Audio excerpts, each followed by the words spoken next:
And this will be 3rd down and 2 coming up now for Simpson University.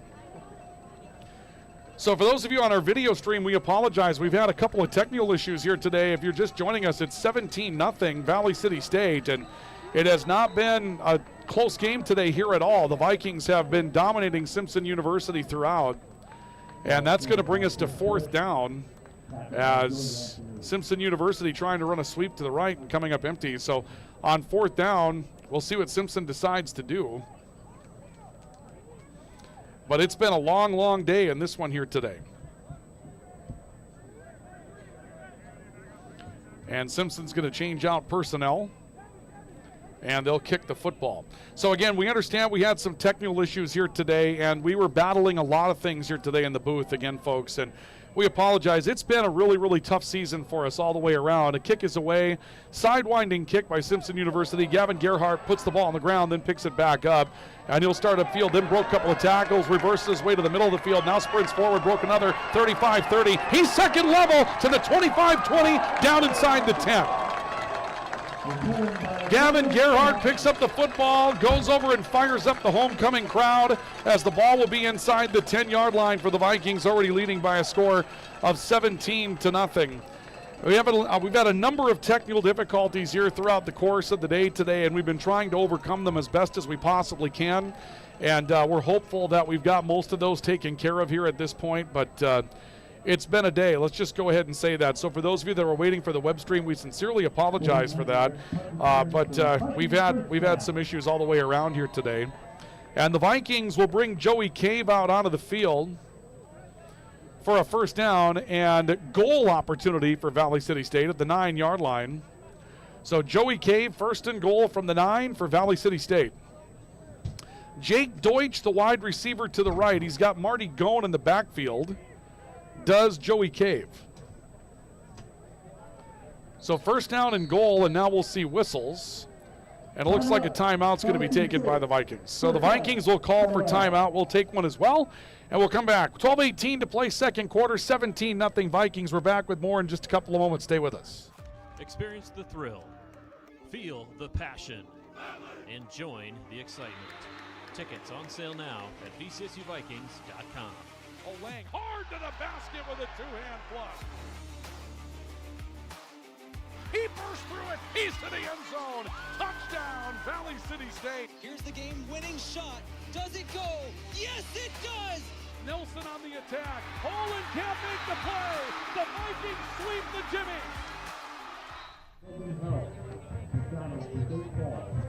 Welcome back to our coverage of Viking football today. 12:18 to play, first half. The Vikings leading 17-0 over Simpson University. 1st and goal coming up for the Vikings from the Simpson University 9-yard line after a brilliant punt return by Gavin Gerhardt where he dropped the football, ended up picking it up off a hop, and then broke a couple of tackles and found the middle of the football field and took off. And made his way to the 9-yard line where it'll be 1st down and 10 for Simpson University. Or, I'm sorry, 1st down and goal inside the Simpson University 10-yard line. Vikings were turned away on a field goal effort on their previous possession in this part of the field. And now Joey Cave out of the shotgun.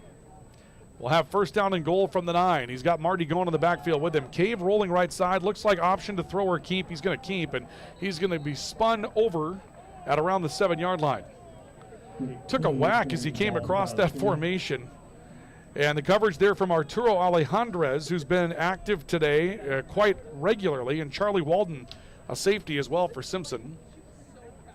And it'll be 2nd down and goal from the 7.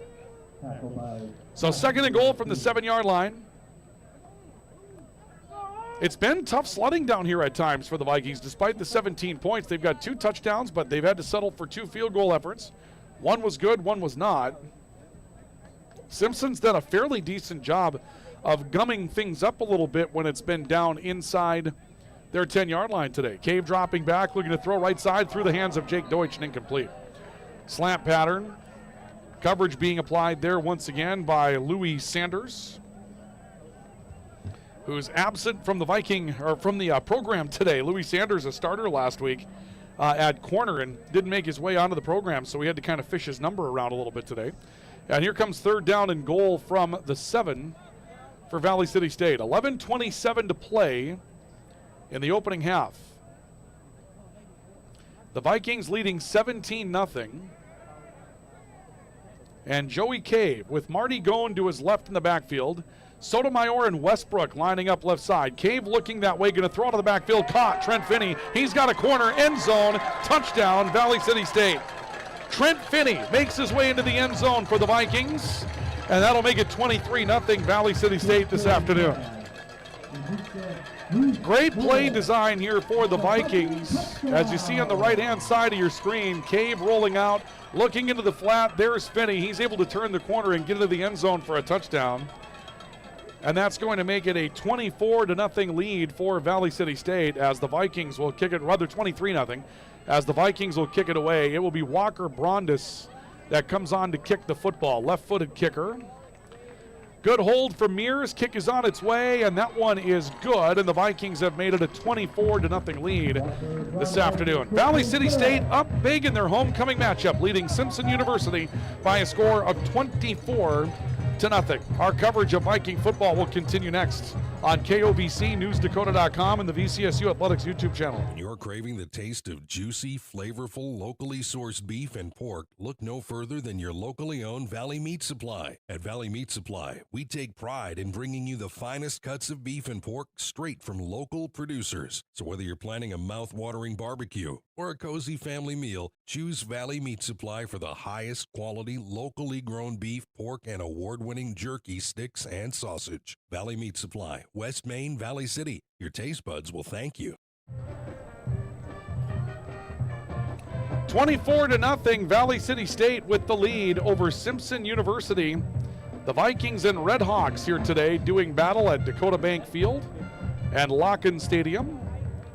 Walker Brondis going to kick the football away for the Vikings. And Simpson University will send their deep man Chris Bush back to return the kick. It's been a long, long day for the Red Hawks today.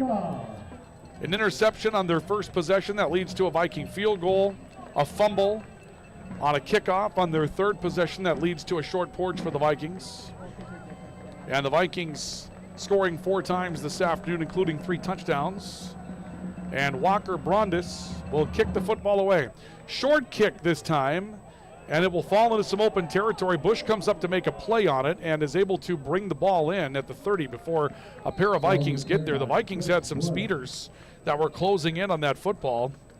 Logan risked one of them that was in on special teams and nearly got there with the football, but in the long run, it's covered up and will be taken to the 30. And this is actually some of the better field position that Simpson University has had throughout the course of the day today. So 1st and 10, Red Hawks from their own 30-yard line, trailing by a score of 24-0. 11:19 to play here in the opening half of football. And back in is Caleb Anderson at the quarterback position to take one out of the shotgun. Anderson will start. Cortines in motion to the right side, throws that way, and Cortines reaches out, makes a catch, runs into his own blocker, crosses the 35, and makes his way out to the 37 for a gain of about 6 yards. And that will bring up 2nd down and 4 coming up for the Red Hawks. Cortines motioning out of the backfield. We've seen 3 different running backs here today. Ezekiel Anderson is probably their most utilized back. 22 carries, 143 yards, and a score. Eli Cortines used a little bit. And Chris Bush, we didn't see him really on the report getting ready for today, but he was the starter last week and also this week. 2nd down and call it 3 now for Simpson. A drop back by Anderson, throw on the right side, pass incomplete, nearly picked, knocked away from the intended target. Tight end number 87, Reef Lowell, sophomore out of Granite Bay, California. There was pressure there, and on the backside, an opportunity for Gavin Gerhardt to make a dive at it for the Vikings, but he comes up empty. And it's 3rd down and 3 for Simpson at the 37-yard line. Clock halted on the incompletion. Crowd a little listless, and you can understand why. I mean, it's a warm day, far warmer than it typically is in North Dakota in late September. So you're out there in the sun, and to top it off, The game a little out of hand in the early going here. Caleb Anderson out of the gun on 3rd down and 3. Anderson takes the snap, steps up in the pocket, has an opening near side. Contain breaks down. He runs away from a tackler. A dive by Gerhardt that comes up empty in the backfield. And Anderson will step out of bounds at around the 47-yard line. That'll be enough for a Simpson University first down. First down today for Simpson. They take the ball out to the 47-yard line from a Caleb Anderson scamper. On the season, 20 carries for Caleb, 124 yards, and he's able to make his way to the 47-yard line to give Simpson their first fresh set of downs today. They had picked up one earlier in the day, but a holding penalty wiped it out. First down and 10 for Simpson at the 47-yard line, their own. 10 minutes to play opening half.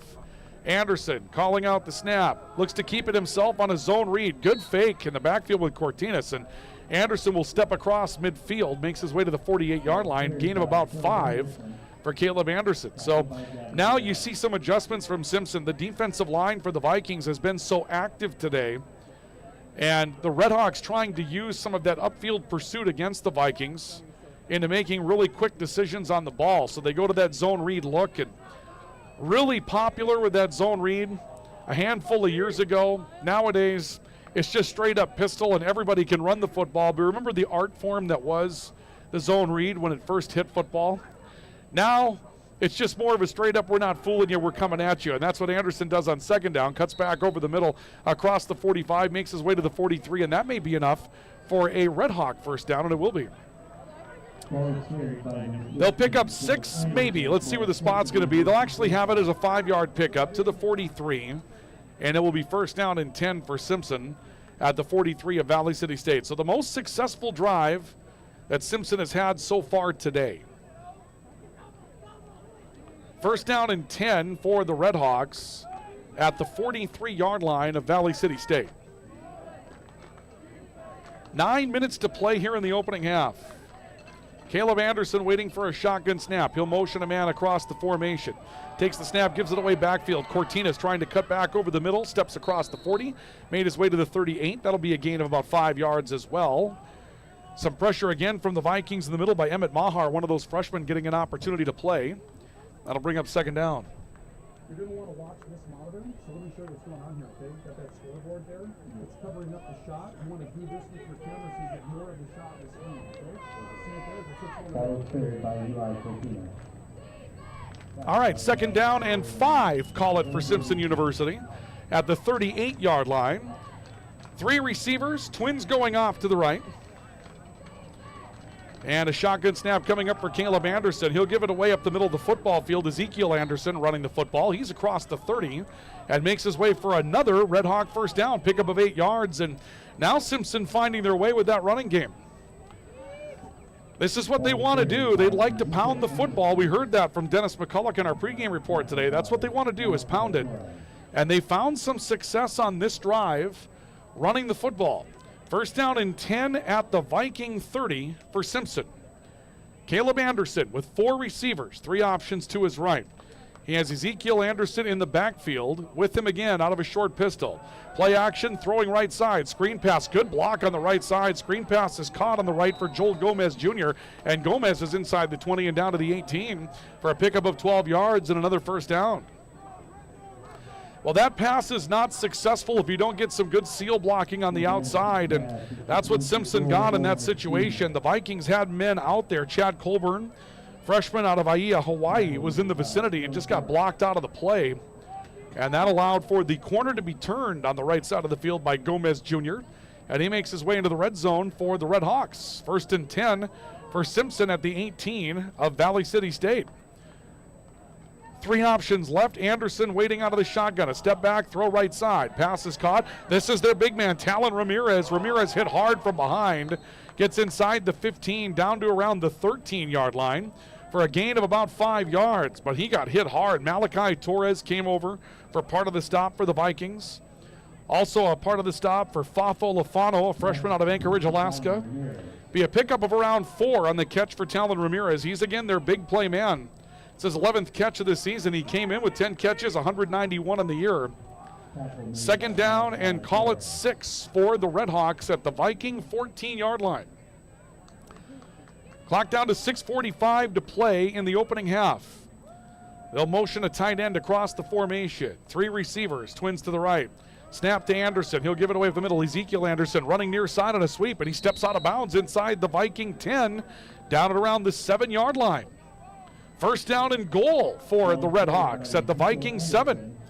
Well put together drive, and it's not like the Vikings have subbed in a lot of your regulars here. We still see Savili Hypo, Castillo Laval up on the defensive line. Mosiah Rogers Tavau is out there. They've got mainstays in, and right now we're just seeing Simpson make some adjustments in the running game. They had near zero success to start the game today, and now all of a sudden they found a really productive drive from their own 30. They've taken it to the Vikings 7-yard line. Anderson out of the gun, pair of receivers to his right. He'll take the snap, gives it away. Backfield, Ezekiel Anderson cutting up the middle, dives his way to the 6. Maybe just a yard on that play. Malachi Torres in the backfield to change up the way that play was moving. James Don was closing it as well. Don, his best game as a Viking last week against Eastern Oregon. 9 tackles for the cornerback, the transfer out of Northern State. No gain on the play. The second down and goal from the 7. 3 receivers again strung to the right side of the field. Caleb Anderson waiting out of the gun. He'll bring Eli Cortinez into his left and option Cortinez out to the far side. It's a look for Caleb Anderson, calling his own number, end zone, and he's in for a Simpson University touchdown. The Red Hawks get into the end zone from 7 yards out, and that is a 70-yard drive executed by Simpson University, and it ends with Caleb Anderson finding his way into the end zone for a score, and Simpson University cuts the Viking lead to 24-6 with a clock to 5 minutes, 23 seconds left to go here in the opening half.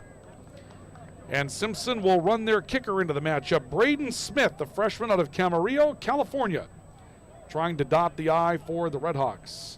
It's a low kick, but picked up. Kick is on its way. That's got plenty of leg, and that is good. Makes it 24-7. Simpson University gets on the board with 5:23 to play. Here in the opening half of football, we have a timeout on the field. It's 24-7, the Vikings by 17 on the LaRue Laco Financial scoreboard. We have more on the way coming up next.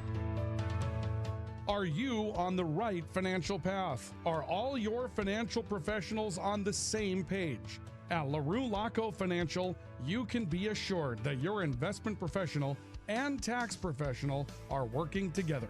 Call Ryan LaRue or Chase Carpenter at 701-845-6938. Securities offered through LPL Financial. Member FINRA, SIPC. At CHI Mercy Health, we believe human kindness is at the root of all healing, providing care on a human level, courage when it's needed most, and a connection that's ever present among us all. Human kindness is meant to be shared. It puts a smile on someone's face and seeks to do the same for others. Take the time to nourish what's inside and watch your life flourish outside, because taking care of yourself is an act of human kindness. Just like human kindness, happiness can come from the most unexpected places. Whether it's from your friend, your dog, or a memory, embrace it and pass it on. CHI Mercy Health of Valley City. They came out of the timeout rather quickly following the touchdown. Simpson University kicks it away for a touchback, and the Vikings will have the football at their own 25-yard line. Valley City State leading by a score of 24-7, but Simpson University the latest to get on the board here today, as Simpson University knocks one into the end zone and is able to get on the board after giving up the first 24 points here this afternoon to the Vikings in what has been kind of a tough game today for everybody, but certainly a bit listless for the crowd right now. Screen pass to Owen Quayle on first down for the Vikings, and Quayle out to the 29-yard line for a gain of 4.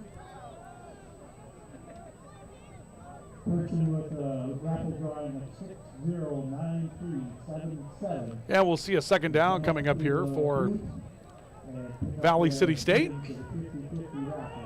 We want to thank everyone for their participation.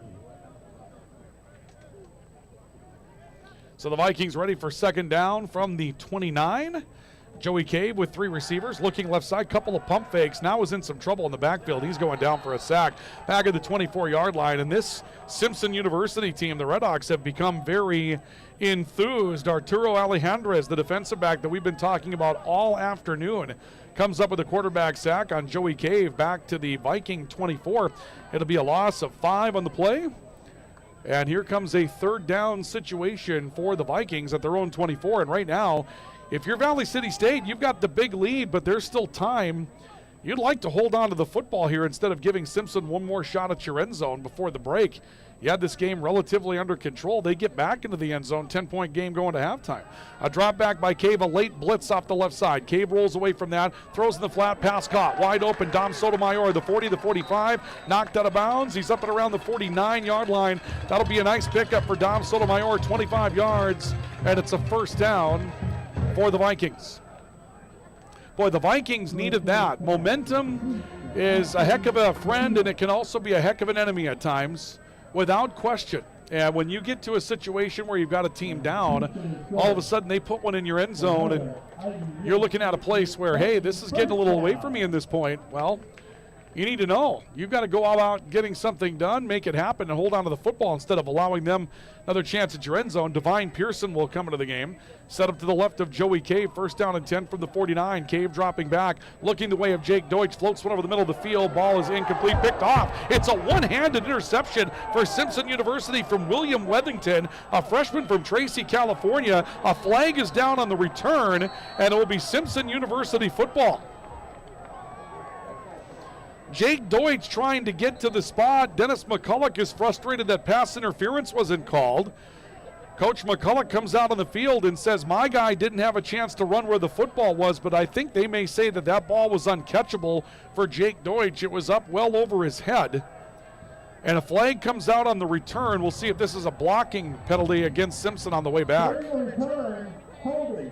Yeah, we got a holding penalty against Simpson University on the way back. So Simpson University will have the football. They're going to spot this back at the 22-yard line. Coach McCulloch a little frustrated, but not really having much of a conversation with the official on the near side of the field. Again, the crowd here saw what we saw, which was a route down the field where it looked like maybe Jake Deutsch didn't have a chance to complete his route, ran into the eventual ball carrier, William Wethington. Just a freshman out of Tracy, California, and that was an athletic play for Wethington, reaching out, hauling one in with one hand. That's one of the plays of the game so far today, and now Simpson gets that chance with 3:15 to play in the opening half. They're within 17 and with the football at the 22-yard line. Toss sweep towards the right side and down for a short gain to around maybe the original line of scrimmage. That's it, is going to be Ezekiel Anderson. Let's see where they put it. They might have put it just a little bit behind the 22-yard line, maybe a mild loss. We'll call it no gain on the play, and it'll be second down and 10 coming up here for Simpson University. Well, at halftime, I know that talking with the staff for Valley City State, I'm not sure that they were able to get live stats up here today. It looks like they did add that. They didn't have it at game time today, but it looks like we'll be able maybe to get to those at halftime. We hope that we can. We'll try to get you a report on the numbers coming up at the break. Anderson dropping back, throwing on the right side on second down. This is Ezekiel Anderson, and he'll step out of bounds, shy of the yards to gain at around the 28-yard line. Gain of 5, maybe 6. So here comes third down and call it 4. Clock stopped again for some reason. They're going to get it rolling again. And this may take us down to the 2-minute timeout. Let's see if Simpson gets a play in before we get there. Again, we have the 2-minute timeout nowadays. It mimics the 2-minute warning in professional football. Caleb Anderson would like to run one more play if he can for the Redhawks before that. They'll motion. Down to 2, down to 1. They just got this snap out before 2 minutes. A roll to the right side by Anderson, looking, throwing back over the middle of the field. Pass caught up at the 45. It's a first down for Simpson University. Julian Nessie, tight end out of Modesto, California, comes up with a catch at the 45-yard line. And Simpson is going to go into the 2-minute timeout in fairly good shape. Driving to the 45, still plenty of time to work with, and back within 17 as they're beginning to mystify the Viking defense. We have a timeout on the field. The Rulaco Financial scoreboard reads 24-7 Vikings. We're back with more in a moment. When your team, school, or business needs custom apparel or promotional products, Rambo is here to help. With over 40 years of industry-leading experience, state-of-the-art machines, and dedicated employees, we have the tools and facility to handle any job. With online ordering solutions for sports teams and businesses alike, you can count on us to get the job done correctly and on time. To get your next project started, contact Matt or visit us online at rambo.com. Hi, this is Clint from Central Avenue Health Mart Pharmacy in beautiful downtown Valley City, your only locally owned pharmacy since 1989. When you're locally owned, you care about your community and your customers. We offer a great selection of gifts and toys, as well as yarns, fabrics, sewing, and crafting. We are here for you from 9 to 5:30 weekdays and Saturdays 9 to 1. For all your pharmaceutical needs, give us a call, 845-5280. Health Mart, taking time to listen and care. Timeout taken by actually it's the 2-minute timeout rather. 1:51 left to play opening half. Welcome back to Lock-In Stadium, Dakota Bank Field here in Valley City. The Vikings rolling up 24 points rather quickly, but Simpson University has found something to work with. They score and have the football back after the Vikings throw an interception at the end of the opening half, or near it. And with 1:51 left, it's 1st and 10, Simpson University at the 45, their own, trailing 24-7. Caleb Anderson with 4 receivers, 3 strung out to the right. He'll step back, little pump fake, now wants to run with it across the middle. He's across midfield and down to around the 47-yard line for a pickup of 8. Ever since the Redhawks decided to make Caleb Anderson a runner, their offense has been more balanced. The things they tried at the beginning of the game just gives to the tailbacks didn't work out so well, but now 7 yards there from Anderson. He drops back to throw. 4-man rush, pass caught near side of the field. First down and more to the 33 for Simpson University's Nate Monticelli. Monticelli, redshirt sophomore out of Reno, Nevada, takes the ball into the Viking 33-yard line. Clock moving. 1 minute, 15 seconds to go. Simpson has all 3 of their timeouts left, and they're trying to make this a 2-score game before the break. They've got a kicker with plenty of leg. Out of the gun, Caleb Anderson on 1st and 10. Anderson rolling right side to gain some protection. Throwing off his back foot. Pass picked off again. Another takeaway from the Vikings. This time it's taken away by Malachi Torres. And that will shut down the drive. Malachi Torres with an athletic play, getting up in the flat on the left and pulling one out. The 3rd takeaway by the Vikings this afternoon. And Valley City State will get the ball back at the 21-yard line with a 17-point lead. 1st down and 10 for Valley City State. The 21, their own, with 1:02 to go. And I would think at this point the Vikings right now would like to run the clock out and make their way into the locker room and get an opportunity to settle this one down. Things were going their way for a while. We do have the live stats now, which is good. The Vikings did not have that up at game time today, which was one of those issues that we were kind of fighting, but it looks like they were able to remedy that situation. And so we'll have an opportunity to take a look at some of the numbers. We'll do that as we make our way into halftime today. Then we'll give you a break for some news as well. And we're going to see a delay of game penalty coming up against the Vikings. Get an update on news. We'll also get an update on the national scene, and then get ready to go. Ball goes back to the 16-yard line. And it will be 1st down and 15 for the Vikings, and we'll see how they go about trying to finish up the opening half here today. Joey Cave waiting out of the shotgun. Divine Pearson is with him in the backfield. Cave calling his own number again, looking to make a hole near side. Got hit hard as he got to around the 16, up to the 18-yard line before he's brought down. And Simpson University may have elected to use a timeout. Stop is made by William Wethington, getting a chance to make some big plays here for the Redhawks. And Simpson will call for timeout. Well, for those of you that are Vikings fans, like we mentioned, tonight is the culmination of homecoming here in Valley City, but the events on campus don't really end there. Take a look at what's coming up for the Vikings. Those of you on our web stream, you can see that. Softball tomorrow, Lake Region State and Concordia, right over there as we take a look at it. This year, and I believe in years past, the NAI has allowed for a handful of baseball games to be played in the fall. Now, they count towards your overall record, but they don't count towards your conference record, and neither one of those will be conference opponents anyway for the Vikings. But you can see down the road on Monday, the Vikings go to Dickinson State. They're going to play baseball against Mayville coming up on October 1st as well, and neither of those will count in the Frontier. Those will not be counters, but they will count in their overall record. On second down, Joey Cave dropping back, stepping over the pocket, nowhere to roll. He wants to run. Going to step out of bounds around the 25-yard line. Simpson does not have to take a timeout. That's one of those places where if you're Joey Cave, you're going to want to take a slide. And we talked with Dennis McCulloch, the head coach of the Vikings, earlier about that. He made kind of a humorous statement at that point. He said Joey must not have played baseball because he doesn't really know how to slide. We saw him try to make a slide at home against Augsburg earlier this year and had a bit of a struggle, awkward slide there. It stops the clock with 48 seconds, but Simpson gains a timeout in that scenario. They don't have to use one to stop the clock, so they still have 2 timeouts left. 3rd down and 5 for the Vikings at their own 26. Cave dropping back, throwing middle, and Jake Deutsch trying to make a one-headed catch. Here comes a targeting call, and that might be the end of the football game for Caleb Utter. Jake Deutsch over the middle trying to reach out and make a one-handed grab, and Utter put his head down and came in hard on Jake Deutsch. Led with the crown of the helmet. The flag is thrown immediately, and that might be the end of the football game for Caleb Utter. Jake Deutsch appears to be okay. Let's see what the call is going to be. It is targeting.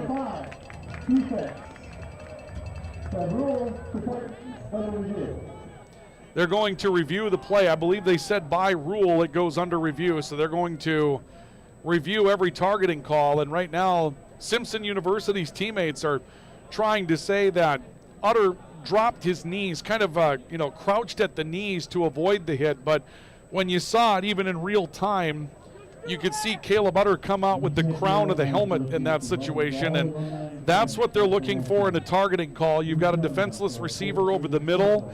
You've got the crown of the helmet coming forward. There's really not a lot to talk about in that situation. I mean, there will be something to talk about, obviously. They'll review it, but I would be extremely surprised if they overruled the targeting call. And it didn't take them long to even talk over whether or not it was targeting.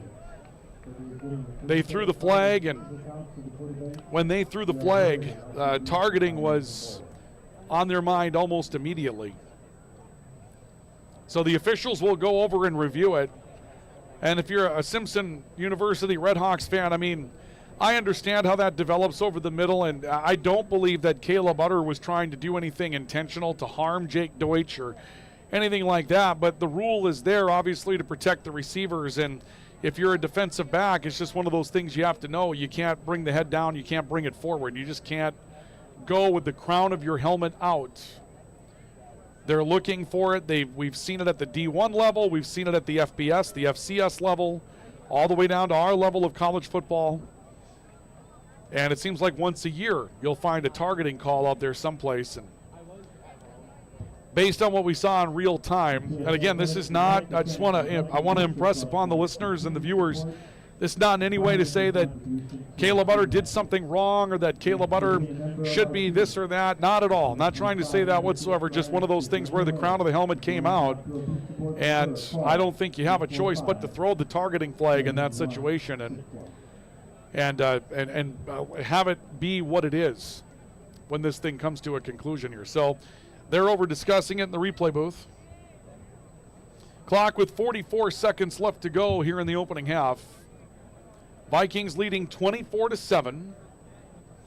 And at this point of the game, with only 44 seconds left to go, the Vikings up. You wouldn't think there's a lot going on here. I mean, really, you would just think this is a situation where you're going to run the clock out, make your way into halftime. The Vikings getting set to introduce their inductees for the Hall of Fame. We'll see that at halftime. And so all those things you would think pretty run-of-the-mill in the last minute of a football game's first half, and then, boom, something like this happens. Right now, Coach McCulloch pacing on his side of the field out around the numbers. Sean Daniel is the third-year head coach for Simpson University. He's waiting over on the far sideline with his hands behind his back, taking a look towards the replay booth. The officials are taking a good long while to look this one through. And they're going to take a good long while. Targeting, if I remember right, targeting's an automatic disqualification. That's what they call it in football. It's not an ejection. In baseball, you have an ejection. In football, you have a disqualification. And the review will come to an end here. We haven't had a really good chance to hear the microphone of Brian Yanish today, but we'll see what we can pick up. After review, the call of the field is overturned. There is no targeting on the play. Number 5. Wow. They overturned the call. That is surprising. And no protest at all from Dennis McCulloch either. So apparently he must have seen something as well where he thought that perhaps it would get overturned. So the flag is negated. The pass was incomplete. And the Vikings are going to have to punt the football with 44 seconds left. Simpson will get it back with 2 timeouts. And the wind coming at Valley City State here as well. The ball will be knocked down. Jim Miller's punt will be away to Keela Orlando. And the kick is low, wobbly, going to take a ground ball roll for the Vikings. This is a brilliant effort for Jim Miller as that trickles inside the 30 and down to the 28 with 33 seconds left to go. You can't do it any better than that. Well, I'll tell you what, I'm not sure what they saw to overturn the call. Based on what we saw, and the defensive back was coming right at us, that was targeting. But in the end, the officials see it a different way. They saw something in the review that led them to believe that that was not targeting. And I think the Monday morning conversation will be, if that isn't targeting, let's get a definition of what is targeting, because that one looked like a textbook case of it. But nonetheless, 1st and 10, Simpson University, the 28, their own, 24-7 Vikings. And Simpson will send John Romero out onto the field to try to run out the first half. Romero taking a look, in some trouble. Dodges a tackler, throws a little pass incomplete. Pass intended across the middle for Joel Gomez Jr. and just rushed as there was pressure almost immediately from the Viking defensive line. 29 seconds left of the half. Again, halftime, we'll go through the numbers of this one. For those of you that are normally with us, would take a look at some of the highlights. We're not going to do that here in the opening half. We'll do that in half number 2 due to our technical issues. In fact, the live stats still have us playing Augsburg today, so it's been a challenge and then some. 2nd down and 10. A drop back from Romero. He steps up in the pocket, throws right side, pass incomplete. Behind Nate Monticelli. And so here comes 3rd down. And now if you're Simpson, you've put the shoe on the other foot here. 3rd down and 10, 25 seconds to go. The Vikings have 2 timeouts. You haven't forced Valley City State to use one. And if you don't pick up a first down, the Vikings can force you to punt. And a lot of things can happen there. Romero on 3rd down.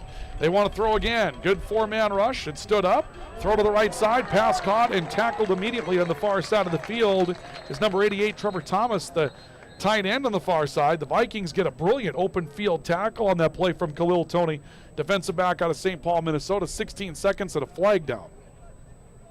And it's in the backfield. And they're talking with the Simpson University staff. Did the Vikings commit a roughing the passer? Let's see what the call is going to be here. It almost looked like they were set to mark one off against Simpson. I don't think that's going to be the case, though. They're going to put the ball at the line of scrimmage. Maybe the Vikings have declined a penalty. Personal foul, unnecessary roughness, number 55, offense, penalty decline for that 4th down. All right, so an unnecessary roughness penalty that will be declined. Parker Valdera was the guilty party, and we'll see a timeout taken by the Vikings with 16 seconds to go. So the ball back to the 29-yard line where it's 3rd down and 10. Actually, call it 3rd down and 9 from the 29-yard line.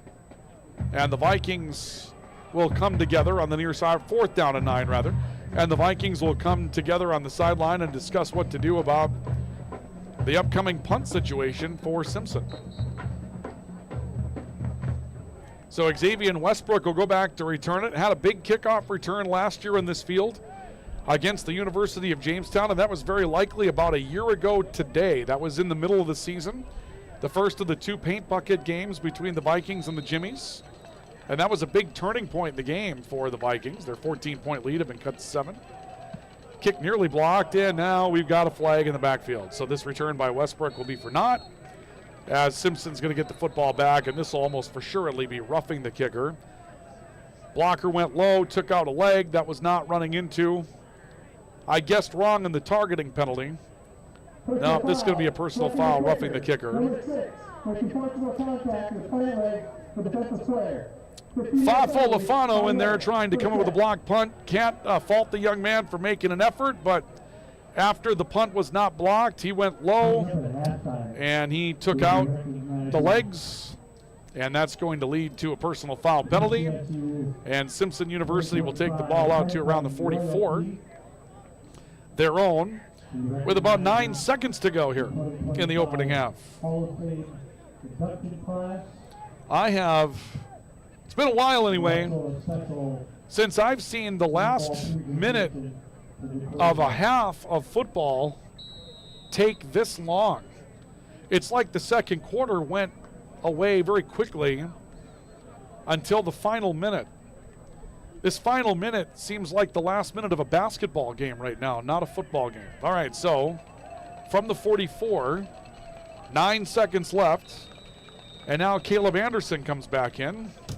And now we have a timeout taken by Simpson University. I mean, at some point you can't make this stuff up. So Simpson is going to call for timeout. All right, well, it does give us a chance to let you know that the Frontier Conference would like to thank the following corporate partners for their continued financial support: BSN Sports and Nike, Cooper Tire and Tire-Rama, the D.A. Davidson Companies, Irk Hotels, First Interstate Bank, Billings Clinic and Logan Health, McDonald's of Great Falls, Northwestern Energy, Pepsi and the Harrington Bottling Company, Snap Mobile, Winwan Technologies, and the Montana Army National Guard. Uncommon is calling. And don't forget to download the Frontier Conference app in partnership with Snap Mobile. The app is free to download. Just search for FC Sports in the App Store on Apple or Google Play on Android. Well, 9 seconds left. Caleb Anderson back in at quarterback now for Simpson. And he has a shotgun snap against a 3-man Viking rush. Throws underneath, and the pass caught by Talon Ramirez, who has a first down up to the Viking 48 with 4 seconds left. Well, so the Redhawks will take their final timeout. From here, what, about a 60-yard field goal with the wind? I don't know. Simpson University going to think about perhaps trying to break a record here today, or are you going to see a Hail Mary opportunity coming up here? I would think that that's probably the play that would be run. Again, halftime coming up. We'll take you through the numbers in this opening half, give you a summary. We'll have a break for some news. Get ready for second half football today. 24-7, the Vikings leading by 17. And Valley City State will send Aiden Russell back almost as if he's a deep safety, because they're going to try to break a record. At least that's the look right now. Luke Miller is going to hold for Braden Smith, who's got lots of leg. This would be from 60 yards. Wind will blow it slightly from his right to left, but he had lots of leg on an earlier attempt. Good snap, the hold is down, kick on its way, going to come up short.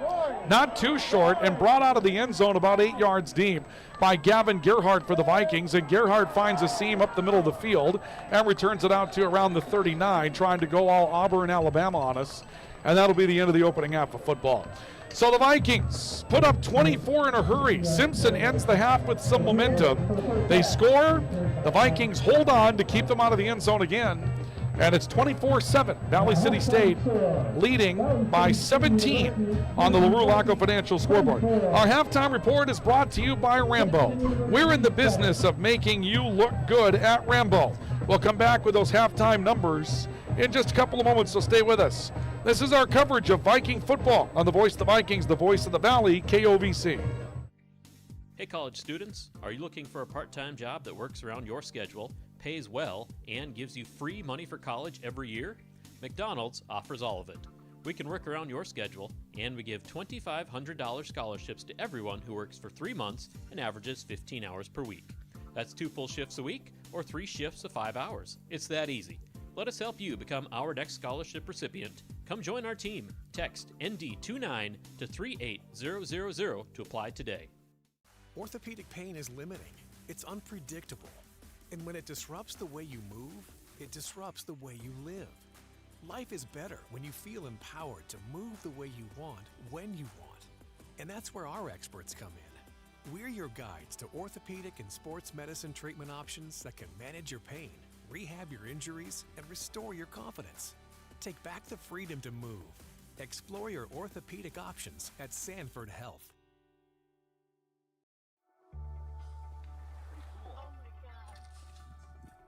We aren't meant to be still.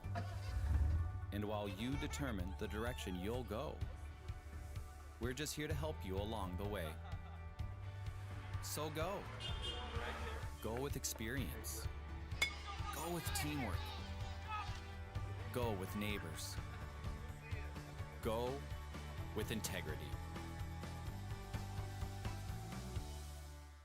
When you're craving the taste of juicy, flavorful, locally sourced beef and pork, look no further than your locally owned Valley Meat Supply. At Valley Meat Supply, we take pride in bringing you the finest cuts of beef and pork straight from local producers. So whether you're planning a mouth-watering barbecue or a cozy family meal, choose Valley Meat Supply for the highest quality, locally grown beef, pork, and award-winning jerky, sticks, and sausage. Valley Meat Supply, West Main, Valley City. Your taste buds will thank you.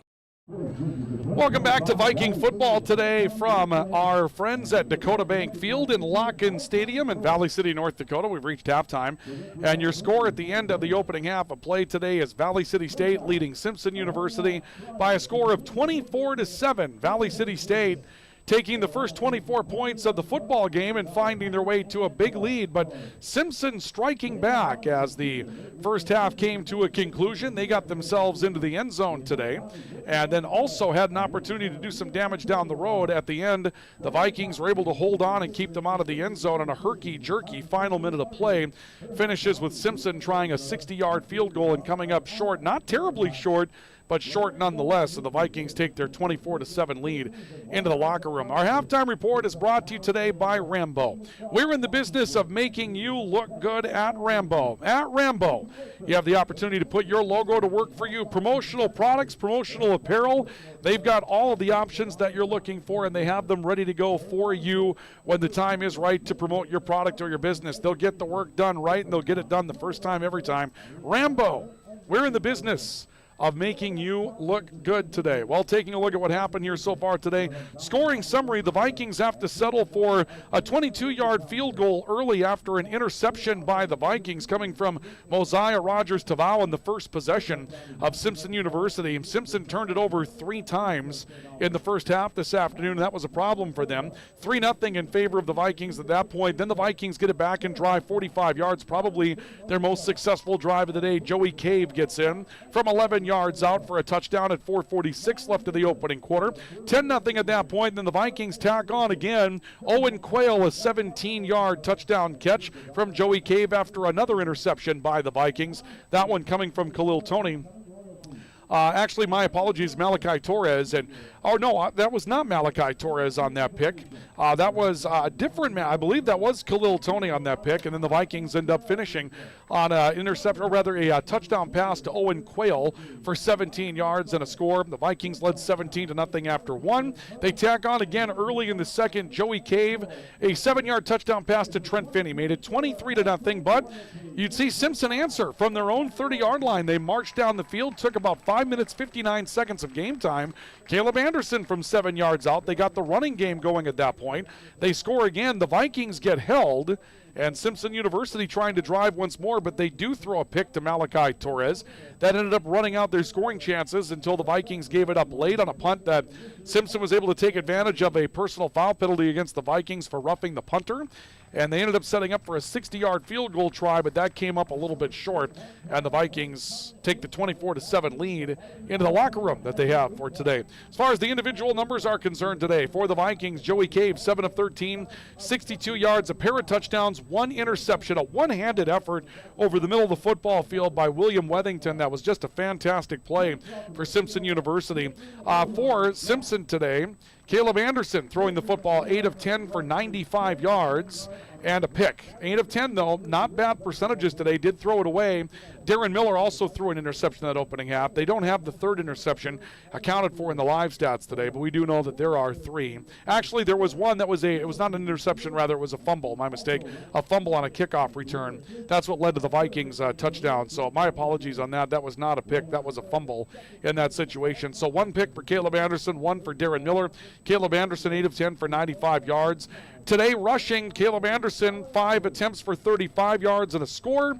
No one else with more than 12 yards on the ground so far today. Catching the football, Talon Ramirez, pair of catches for 17. Joel Gomez Jr., a good game for Simpson today. 2 catches for 34 yards and a touchdown, actually not a touchdown yet. And they've got several people catching the football. 8 different receivers caught the football in the first half, and that is the modus operandi for Simpson University. They have a number of receivers that factor into the game. As far as rushing the ball for the Vikings, Joey Cave, 11 attempts for 56 yards today.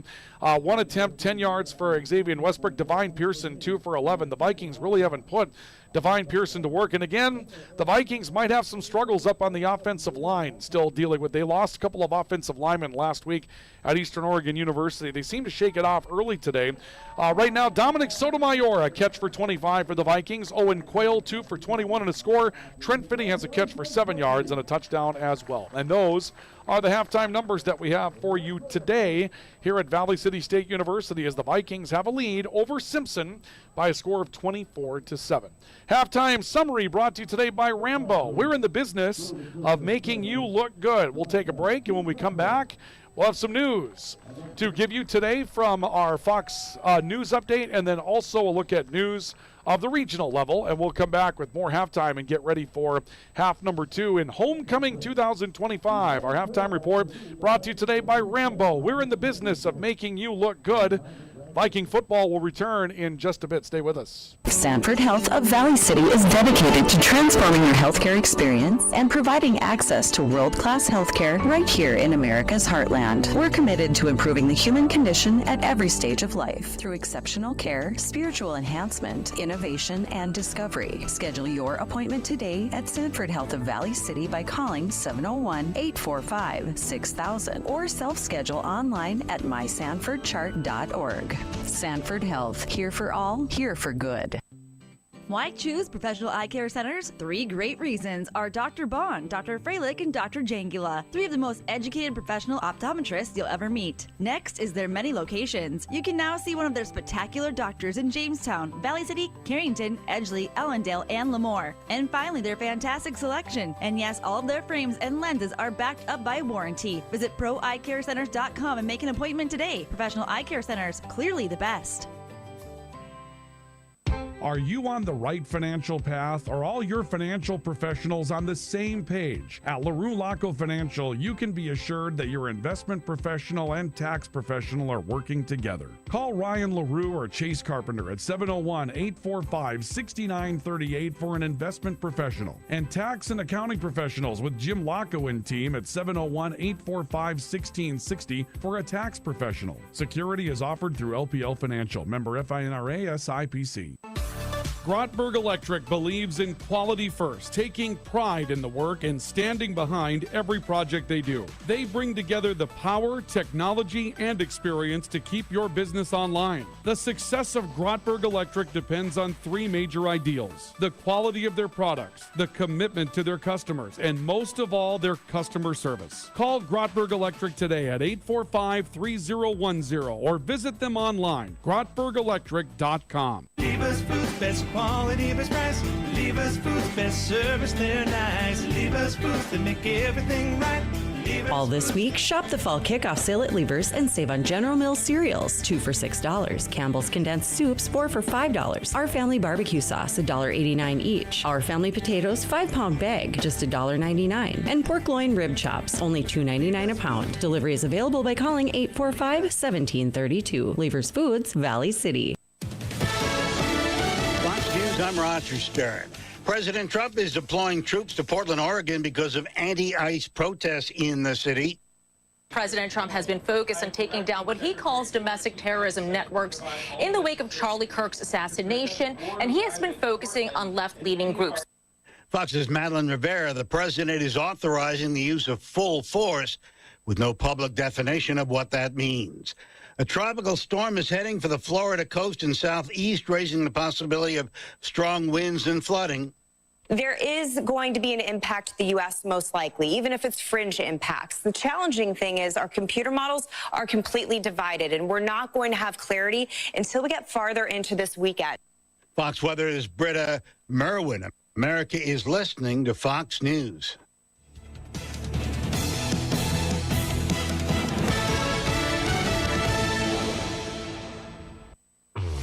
Hey, want to hear something great? Right now at Wendy's, you can get 2 of the #1 selling bacon cheeseburger in all fast food, the JBC, plus medium fries and a medium soft drink for just $8. Want to hear something else great? Double the burger means double the bacon. Now that's a game changer.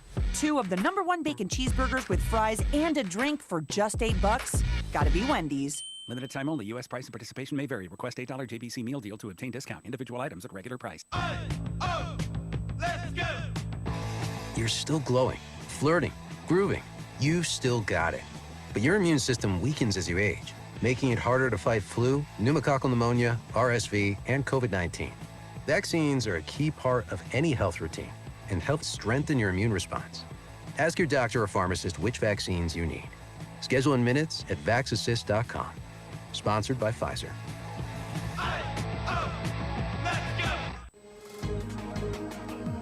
With your regional news, I'm Steve Earnest reporting. The North Dakota Department of Environmental Quality is issuing a concentrated animal feeding operation permit to Riverview for the Herberg Dairy, a large concentrated animal feeding operation proposed near Hillsborough, North Dakota in Trail County. Riverview identified sufficient cropland acreage to apply the manure produced as fertilizer, aligning with North Dakota nutrient management requirements. However, based on public concern, the North Dakota Department of Environmental Quality continues to evaluate the 100-year floodplain analysis. As a precautionary measure, no fields in the floodplain were approved. According to the news release, it says it's important to note that certain concerns, such as the facility's water source and the operation's location, fall outside the North Dakota Department of Environmental Quality's jurisdiction and are not subject to review under the permit process. North Dakota's Agriculture Commissioner is warning lawmakers this week that federal trade and health policies are exacerbating concerns of farmers already worried about low ag commodity prices and high production costs. In order to keep up, the average farm in North Dakota is borrowing 12 to 20 times more than the average farm did back in the 1980s, according to Agriculture Commissioner Doug Goring. He says we'll have to ride through this and see what happens. That borrowing could be a ticking time bomb, according to Representative Mike Brandenburg, a Republican from Edgeley who is also a farmer. The lawmaker said farmers are going to work really hard to take the crop out and lose some money again this year. Then this winter, bankers are going to put the squeeze on any farmers who owe money and don't have equity. He says that's when things are going to fall apart. Brandenburg expects farmers will have to make hard decisions this winter if they don't have equity. Even if they don't lose the farm, they may be forced to sell off some land or rent it out to make up for a shortfall with what's being borrowed from the bank. More news after these messages. As a farmer, you know your operation better than anyone. And you know there are a lot of factors that impact the decisions you make to keep things running smoothly. Work with a banking partner that knows the complexities of farming, understands your operation, and offers the tools and services you need all in one place. Work with Bremer Bank, a division of Old National Bank. Put us to work for you today at bremer.com. Grain handling in bins can become routine, and when a worker is in a hurry, an accident can happen. Sadly, year after year, people who enter grain bins are trapped.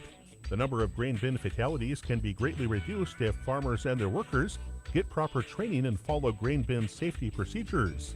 Be aware of your conditions and use an effective lifeline system. This reminder is brought to you by your friends at Egg New Steel, Titan Machinery, Mustang Seed, and your Egg Central Radio Network. The racing community is supporting one of their own after a rollover crash in Jamestown. Lane Schwer was racing in Jamestown Stock Car Stampede on Saturday when his vehicle rolled over. Lane was life-flighted to Fargo. His family says he is in stable condition. Tim Baldwin, the Jamestown Speedway operator, was there to see the crash. He said, "I've tried to replay it in my mind to know exactly what happened. I'm not exactly sure how it started or what led to it. I looked over at one point and he was violently going end over end and crashing in a way you don't want to see at a race car track." 2 women have raised $6,000 to help Lane on his road to recovery. Anyone can donate to the Lane Schwer benefit at any First Community Credit Union bank. That's our regional news.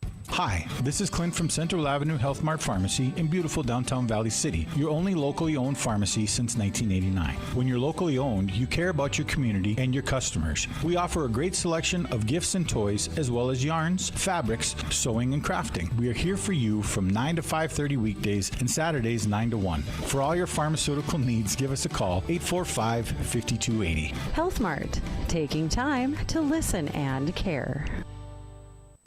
At CHI Mercy Health, we believe human kindness is at the root of all healing, providing care on a human level, courage when it's needed most, and a connection that's ever present among us all. Human kindness is meant to be shared. It puts a smile on someone's face and seeks to do the same for others. Take the time to nourish what's inside and watch your life flourish outside, because taking care of yourself is an act of human kindness. Just like human kindness, happiness can come from the most unexpected places. Whether it's from your friend, your dog, or a memory, embrace it and pass it on. CHI Mercy Health of Valley City. When you're craving the taste of juicy, flavorful, locally sourced beef and pork, look no further than your locally owned Valley Meat Supply. At Valley Meat Supply, we take pride in bringing you the finest cuts of beef and pork straight from local producers. So whether you're planning a mouth-watering barbecue or a cozy family meal, choose Valley Meat Supply for the highest quality, locally grown beef, pork, and award-winning jerky, sticks, and sausage. Valley Meat Supply, West Main, Valley City. Your taste buds will thank you. Rambo, a proud sponsor and fan of Viking and Highliner Athletics, has been serving North Dakota, South Dakota, and Minnesota with quality logoed apparel and promotional products since 1979. With online store options built to meet the needs of your company, organization, or team, Rambo will ensure that the process of ordering is easy and accurate, and that your items are received on time.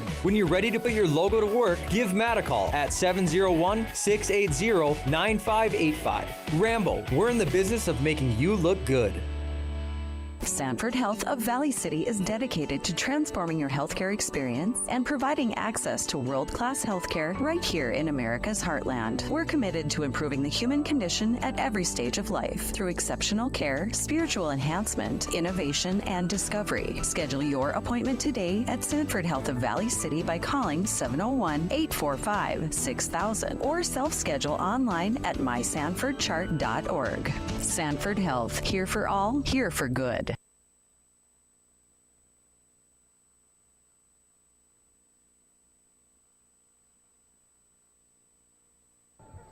Welcome back to our coverage of Viking football this afternoon from Locken Stadium and Dakota Bank Field here in Valley City, where we get ready for the start of second half play in Homecoming 2025. The Vikings and Simpson University set to restart festivities, if you will, and right now I'm not sure what's happening. Dennis McCulloch, the head coach of the Vikings, is on the field talking with Brian Yanish, who is our referee today, and I'm not wondering if that doesn't have to do with the targeting call that was flagged and then overturned on the field. Caleb Utter on a hit over the middle against Jake Deutsch in that opening half, and it looked like targeting. They obviously review it automatically. When they reviewed it, they decided to pick up the flag, and so in the long run, it turned out not to be a penalty. But the Vikings with 24 points early, they scored 24 points in the first 15 and a half, or actually not quite 15 and a half, my apologies, 19 and a half minutes of the opening half of football. And then from there, Simpson University found some traction. Scored. They were driving again before they threw the ball away. And the Vikings were fortunate to not give up another score in that opening half. The Vikings will have the football to start half number 2. The wind is beginning to settle a little bit. It was a pretty big brisk breeze of wind coming out of the southwest to start the game. And for those of you that might be from the West Coast or from a Simpson University perspective, this is an east-west football field. I know that most of the time you talk about football fields running north-south, but this one is east-west. And here in North Dakota, we get these west breezes very often.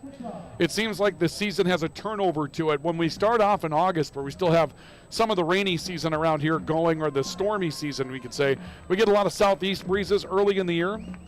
Then as the year moves on, the wind turns out of the west quite a bit, and today is one of those days where it's out of the southwest, where it's a west wind, but it's warm. Typically, you'd have a northwest wind that would have some of that Canadian air to it, but today we have southwest air. Dry, warm, very warm today as Simpson University gets set to kick it away to Braylon Smith, and we are back underway with football. And this ball evades Xavier Westbrook and gets back into the end zone, and Westbrook touched it outside the end zone, so he's got to come out with it, and he's down to the 2-yard line.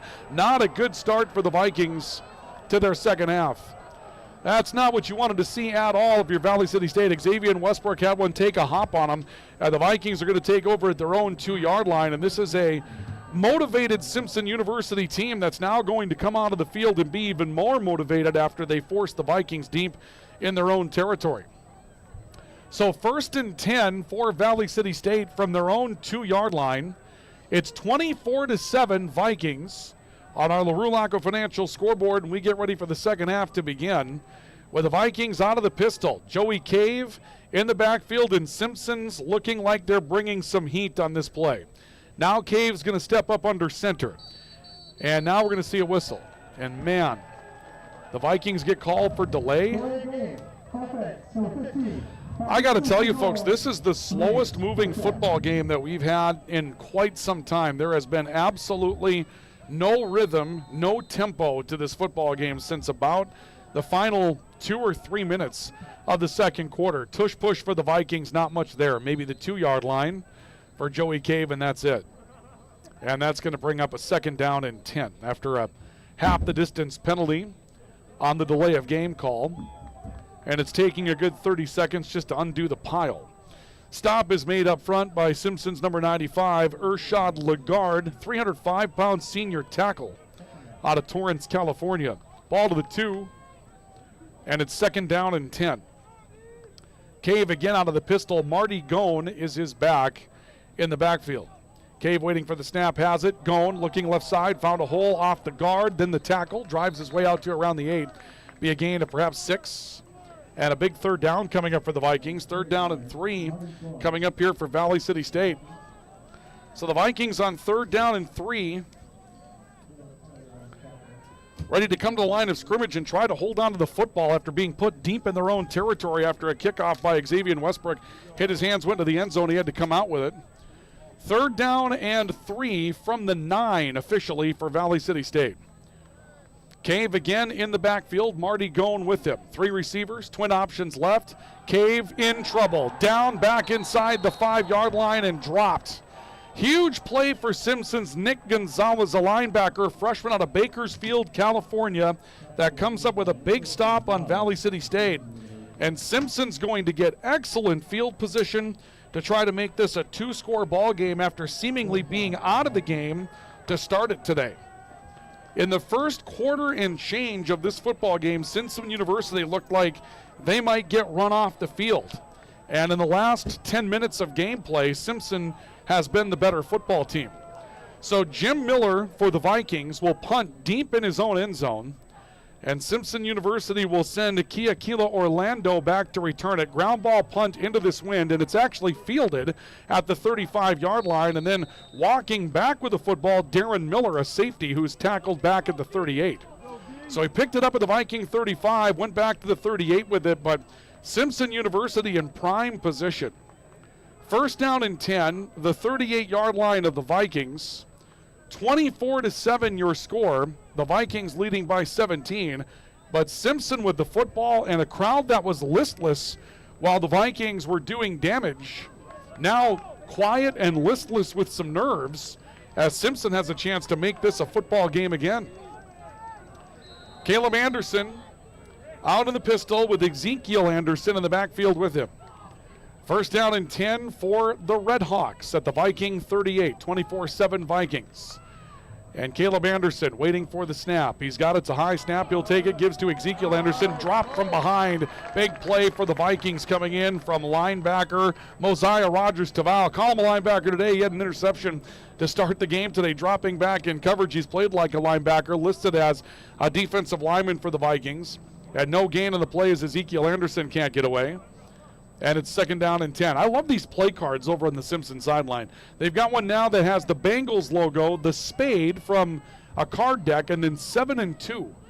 There is no way to break that code. No way whatsoever. At least I don't think so.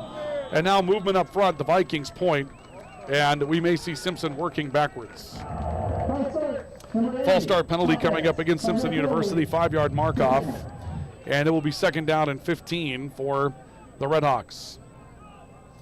Vikings get ready for the first of their divisional games coming up next week. And for those of you that don't know how that works, just kind of taking a look at it, you can see that these are the divisional opponents for the Vikings. For those of you on the web stream, you can see it.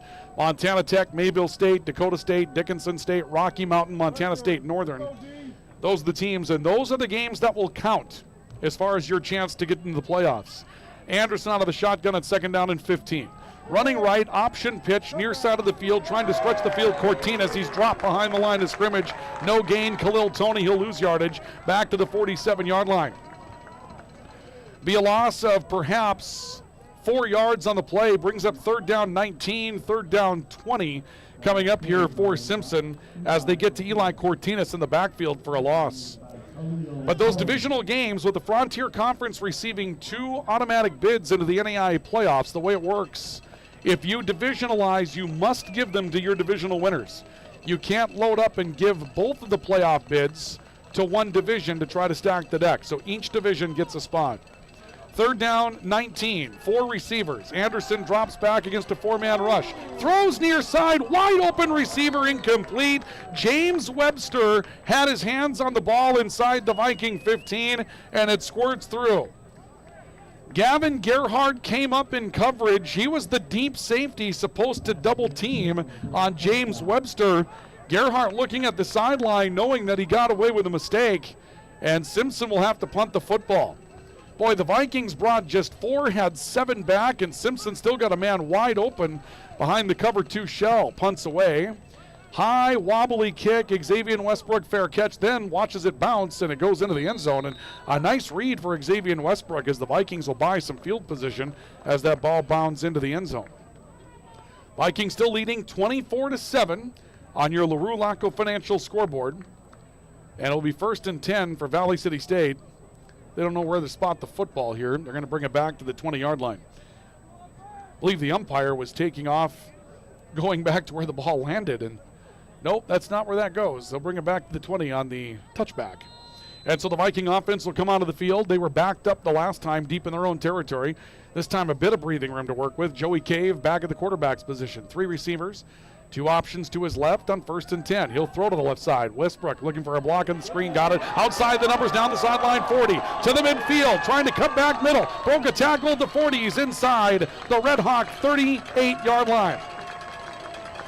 Xavier Westbrook breaks off a big one. 42 yards for Xavier Westbrook. And the Vikings will have a first down inside Red Hawk territory. It looks like they'll spot the ball perhaps back at the 47. My apologies. It'll end up being 33 yards. He stepped on the boundary before he came to a finish trying to make that cutback. But 33 yards on the screen to Xavier Westbrook. And it's first and 10 Vikings at the 47 of Simpson University. Empty backfield now for the Vikings. 5 receivers. 1 is Trent Finney, a tight end that motions back to the edge of the line. A load up and over the middle. They'll throw to Dom Sotomayor on the slant. He's got a first down ahead of the 35-yard line. Pickup of 12 yards on another lockup between quarterback Joey Cave and Dom Sotomayor. And the Vikings are in business on their second possession of the half. Leading 24-7 on the LaRue Laco Financial scoreboard. Under 10 to play here in the opening, third quarter of football. And the Vikings have 1st and 10, trying to answer Simpson's challenge that came in at the end of the half when the Vikings had a 24-0 lead that they seemingly built with ease, challenged by the Red Hawks. 4 receivers again, twins each way. Mears is in the backfield. Cave waiting for a shotgun snap for the Vikings. He's got it. He's pressured. Throws right side, incomplete. A blitz that's brought off the right side edge, that time from Joshua Dela Cruz Jr., the linebacker that we talked so much about back in the opening half. That's the most active player defensively for Simpson. Red Dog Joshua Dela Cruz Jr., 28 tackles coming into the game today, 5.5 for loss and a sack. Cave saw the pressure. He was looking at a spot right where Dela Cruz was blitzing from, so he was able to see it rather easily. And it's 2nd down and 10 for the Vikings at the Red Hawk 35. Xavier Westbrook motioning from left to right. Cave, play action with Pearson, throws to Westbrook, lit up and dropped. Wethington got him at the 40 and talks a little business as Westbrook is slow to get up. And we see Dennis McCulloch step out on the field. Coach Mack wants a flag. Westbrook is down, and Coach McCulloch is furious. Wethington with the hit, and Coach Mack comes out and goes asking for a flag. I'm not sure that there was one to be there, but Xavier Westbrook is hurt on the play, and it looks like he's hurt badly. He took a hit from Wethington and was dropped immediately on the play. And the training staff comes out to tend to him almost immediately. Coach McCulloch is already going to be frustrated about the targeting call that was waved off at the end of the half. And now this, where Xavier Westbrook just gets hit hard, and one of those situations where you have a chance to deliver the blow, but in this case, I don't know what was said on the end of that play, but William Wethington for the Red Hawks, he did not lower the head. He did not do any of those things. He timed up a hit, and he made the hit legally. He made it perfectly. It's just one of those situations where what's happening out on that boundary is going to lead to a really strong collision between a couple of players. And we'll see Xavier Westbrook walk off the field under his own power. Yeah, you might not like a little bit of the talk afterwards, but the hit itself, that's one of those that in football is just a good football play. So here comes 3rd down and 14 for Valley City State from the Red Hawk 39-yard line. Cave out of the shotgun. He's got Divine Pearson back with him. Pearson looks to throw a block. Cave throws right side, pass in and out of the hands of Deutsch and picked off. It was thrown into 3 different covermen on the right side of the field. Deutsch went up, tried to make a play. He can't, but the play is made by Arturo Alejandrez, who's been awesome today for Simpson. He comes up with a pick on a batted football that Cave forced into traffic. And Valley City State will turn the ball over to Simpson at the Red Hawk 22-yard line.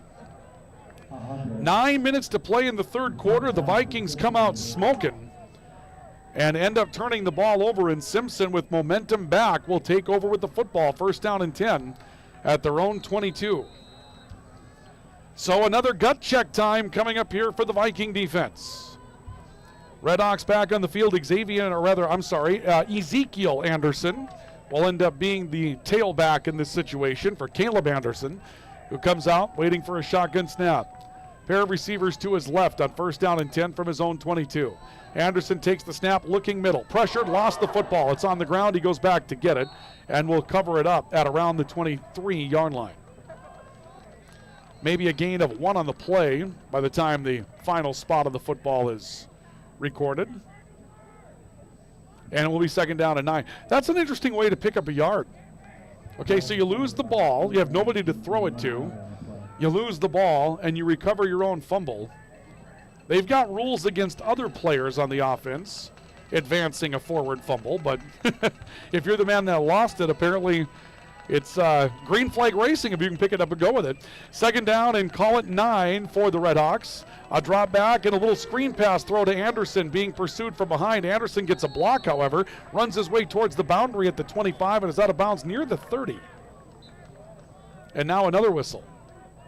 Ball will be spotted at the 31. That's going to be just a yard shy of a 1st down, but there is a flag down on the far side of the field, and the officials will talk over what that's going to be. It's in the vicinity of a blocking infraction against Simpson. Trying to run the play out to the right side. You might see a hold or a block in the back out that way.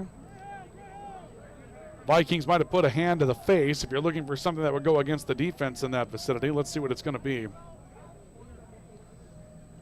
Well, they're going to go back to the line of scrimmage, which was not.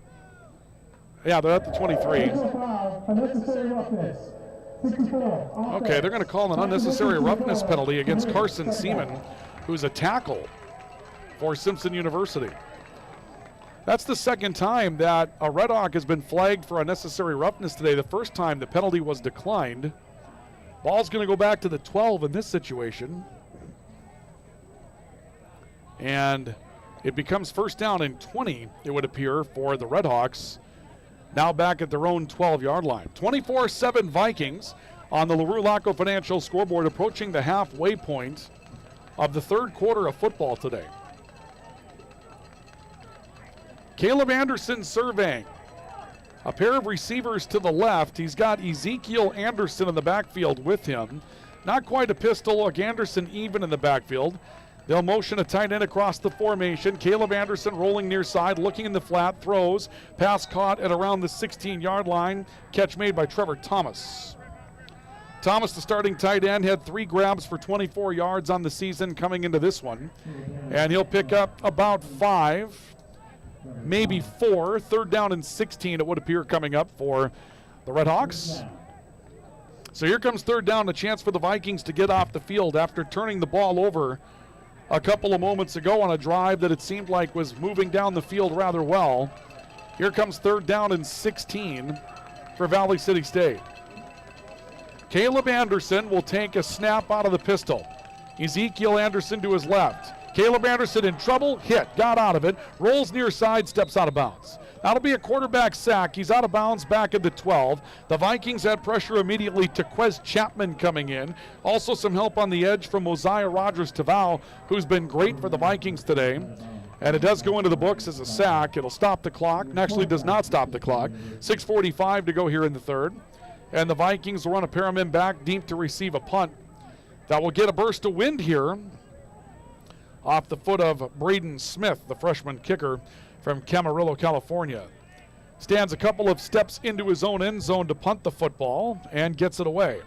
And the kick is a good one with the wind. Spiraling kick. Gavin Gerhardt from the Viking 47 just decides to take a man on and gets down to the 47-yard line.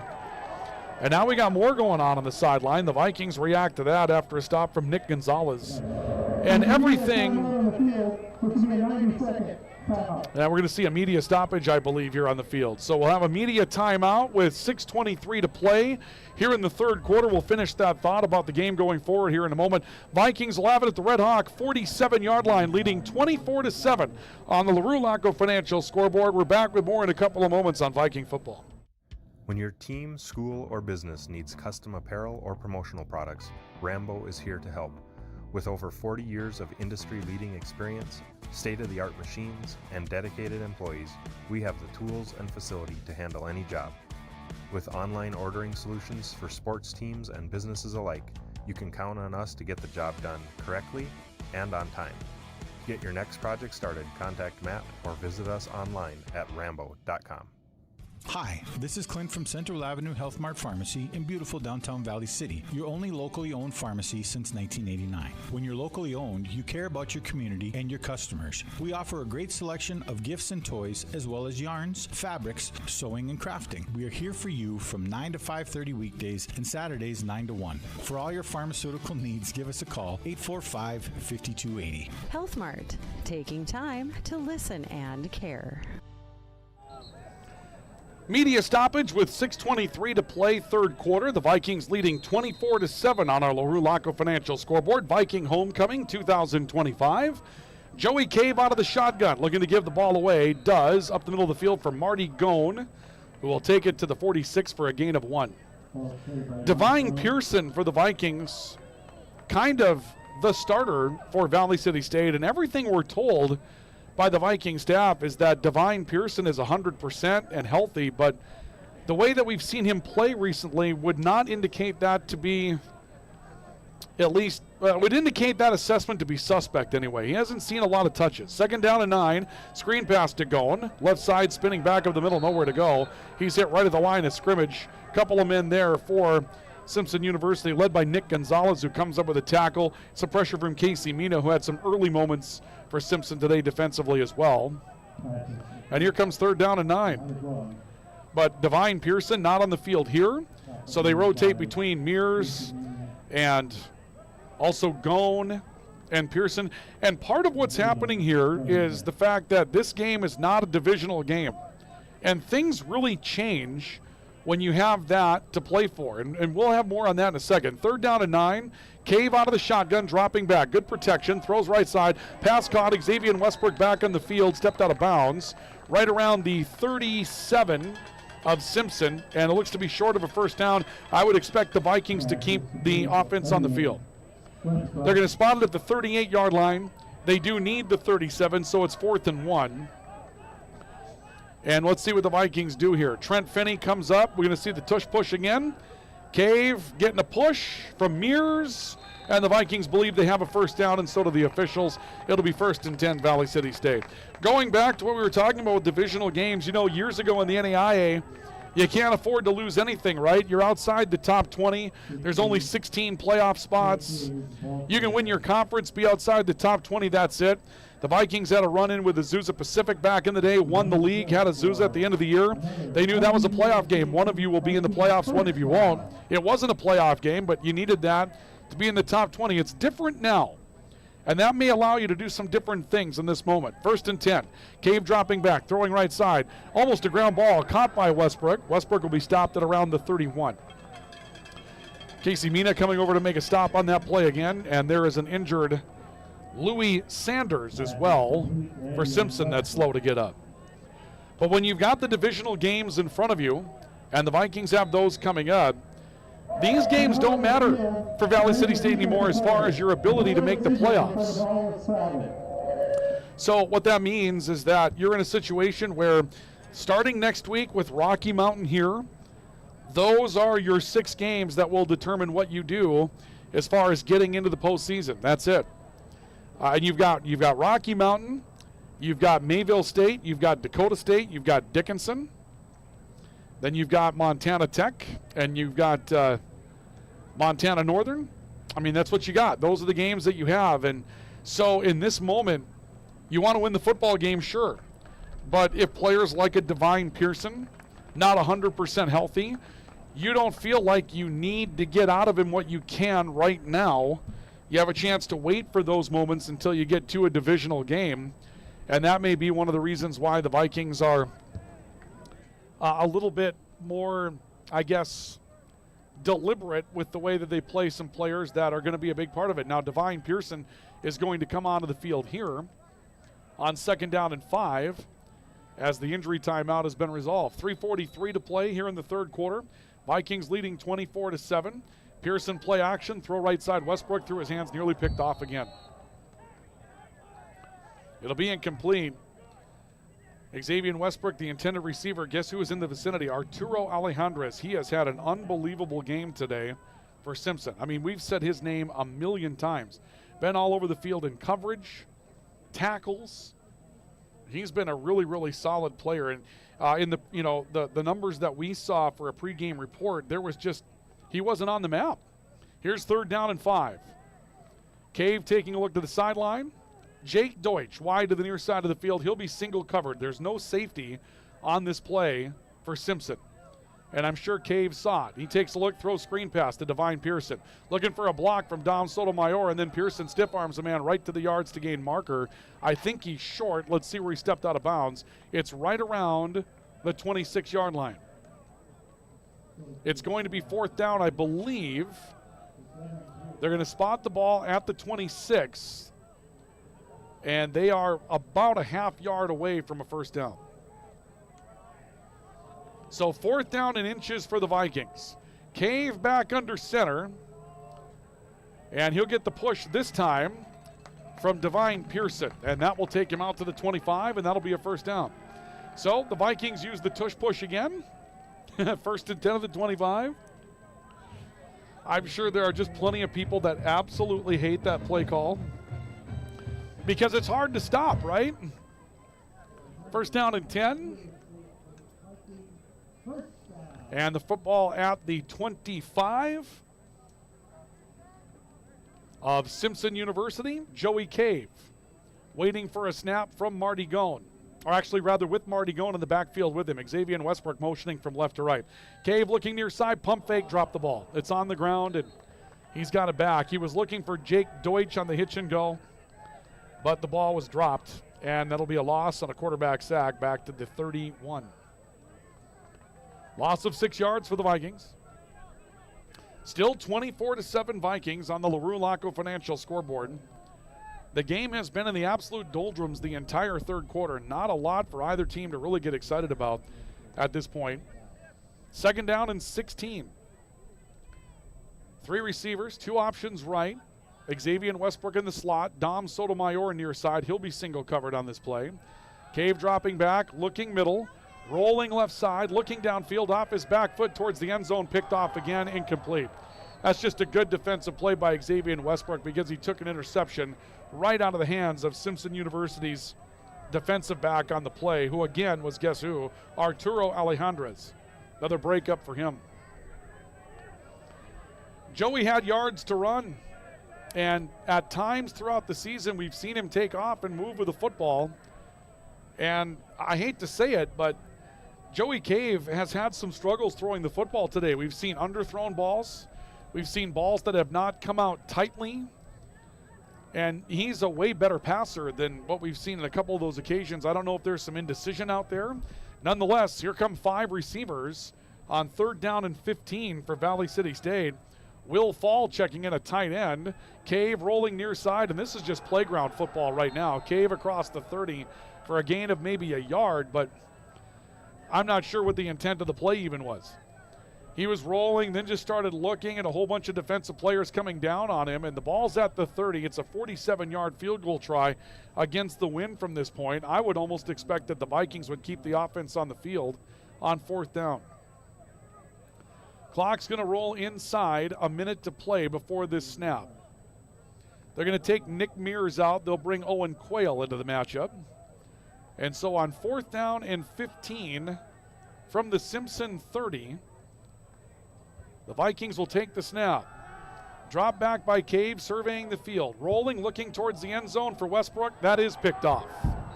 And down to a knee in the end zone for Simpson University is Charlie Walden, the freshman safety that will stop the drive. And Simpson will get the football at their own 20-yard line. 40 seconds left to go in the third quarter. And the game has turned and turned in a big way. It's 1st down and 10 for Simpson University at the 20-yard line after another takeaway in the end zone where Joey Cave forced the football. The Vikings have just not really been themselves here. Even when they were scoring the points today, it's been kind of a struggle to see where things are going. They haven't been in the running style.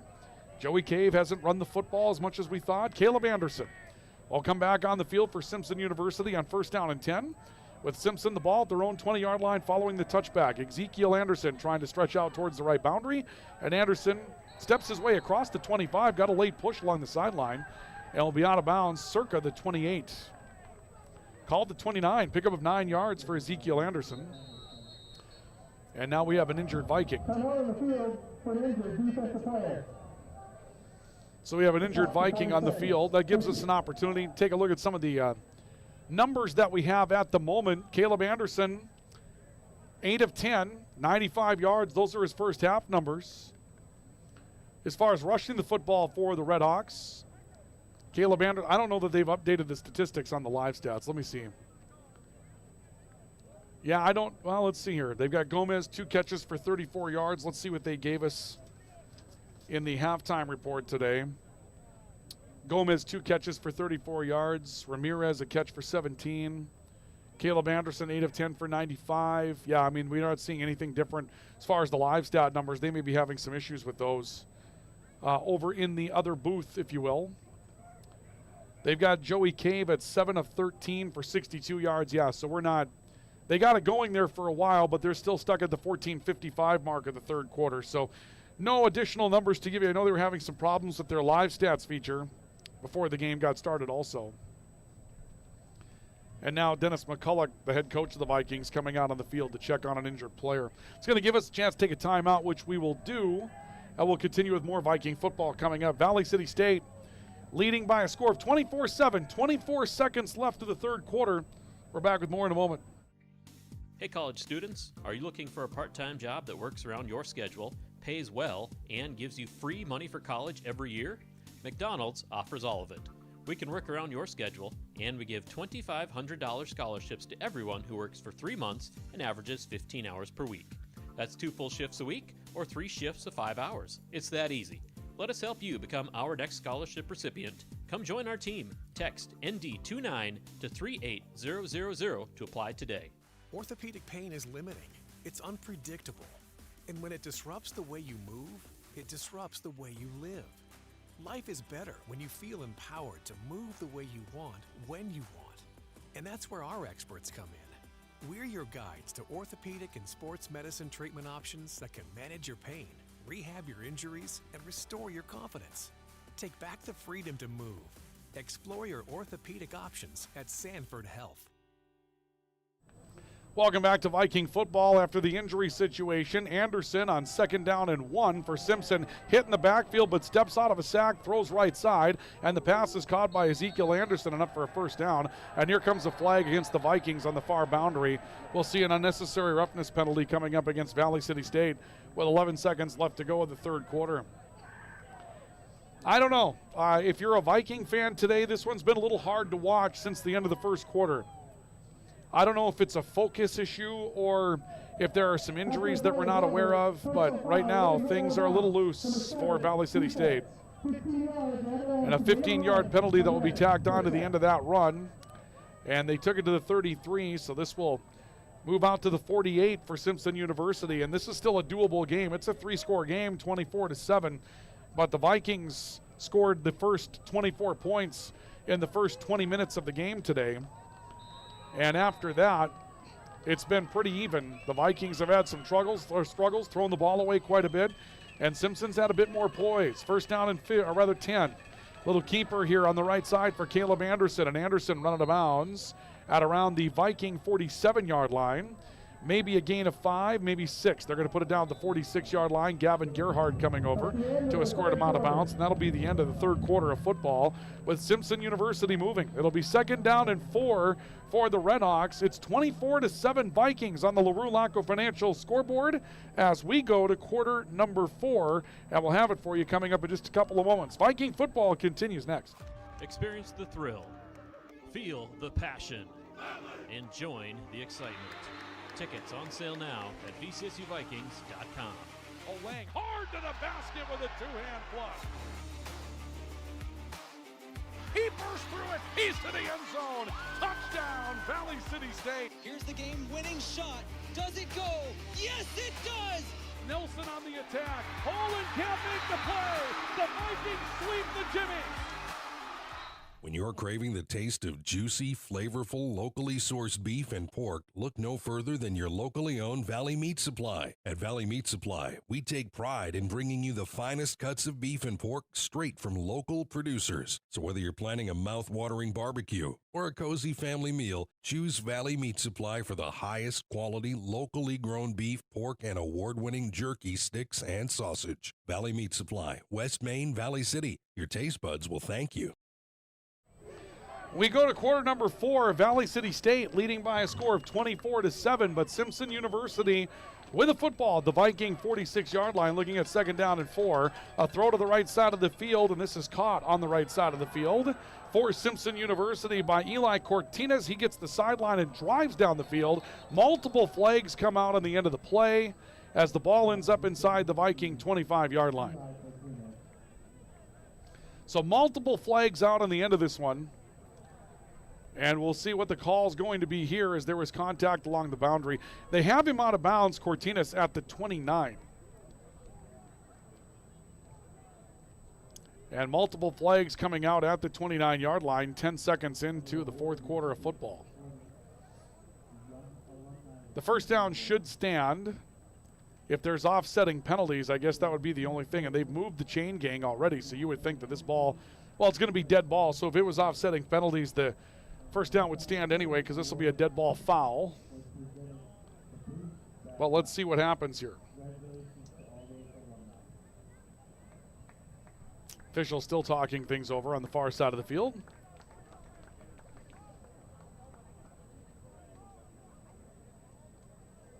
And now Brian Janisch will come out, take us through. Personal foul for 26. Offense. By rule of first game, therefore it will be a 15-yard penalty, 1st and 10 for Simpson University. So it was a personal foul penalty against Simpson. And so they'll mark it off 15 yards from the end of the run. The end of the run was the 29-yard line, so that'll come back to the 44. And it will be 1st down and 10 for Simpson at the Viking 44-yard line. Just 10 seconds into the fourth quarter. 24-7. Valley City State on top by 17. And Simpson University with the football at the Viking 44. Looking at 1st down and 10. Caleb Anderson out of the pistol. Takes the snap, turns and gives this away to Ezekiel Anderson, running zone read left, and he's got a big hole. Just zone blocking on that left-hand side, and Anderson rumbling his way sideways to the Viking 36 for a gain of 8. This running game for Simpson University has been very inspired since the end of the first quarter. They were just not getting anywhere at the end of the first quarter, and since then they found a way to stabilize. I'm not sure if they found some adjustments they've been able to make up front. The Vikings seem to have most of their base personnel in the football game right now, and so in the long run, this is just, again, Simpson University stepping up and finding a way to move the ball today. 2nd down and 2. 4 receivers. Anderson dropping back. Hit as he throws, and the pass is incomplete. I'm not sure where that was even going because Joel Gomez Jr. was the intended receiver, but Joel Gomez didn't know it. He was down the field engaging in a blocking drill and had no idea that the ball, he hadn't even turned around to address the football yet. And everybody else around the ball was a Viking. So here comes 3rd down and 2. Maybe a communication issue that broke down there as well. 3rd down and 2, the I formation. Here you go, and a ball's out on the snap. It's picked up by Ezekiel Anderson. He'll bring it out to the 36 for no gain. So Simpson survives a fumble. Dorian Sandus makes the stop. They had sent in number 64, Carson Seaman, as a tailback, or as a fullback, rather. And it may not have been him. It may actually have been Daniel Summerall that was in the backfield as a tailback. But they went to the I formation, and somebody playing the old William the Refrigerator Perry game there. Here comes 4th and 2 for Simpson University from the Viking 36. The Vikings trying for a stop.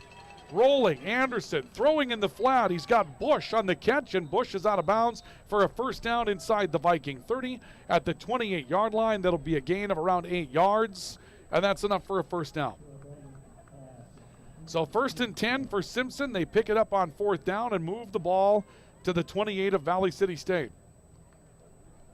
24-7 Vikings on a game that started with a lot of fireworks for Valley City State, and since then has bogged down into a game of absolute attrition. Caleb Anderson coming out again. 4 receivers, trips left on 1st down and 10. Anderson taking a look, looking left side, going to step up in the pocket, evades traffic, cuts back left. Now he's an athlete out on the edge. He's got the end zone, and it's a touchdown for Simpson University. 29-yard touchdown scamper for Caleb Anderson. Broken play using the upfield pursuit of the Viking defensive line against them. We've got a ball game again here in the fourth quarter as the Red Hawks are back within 11 with a convert pending. It's 24-13 Vikings. Braden Smith will come on for the extra point opportunity.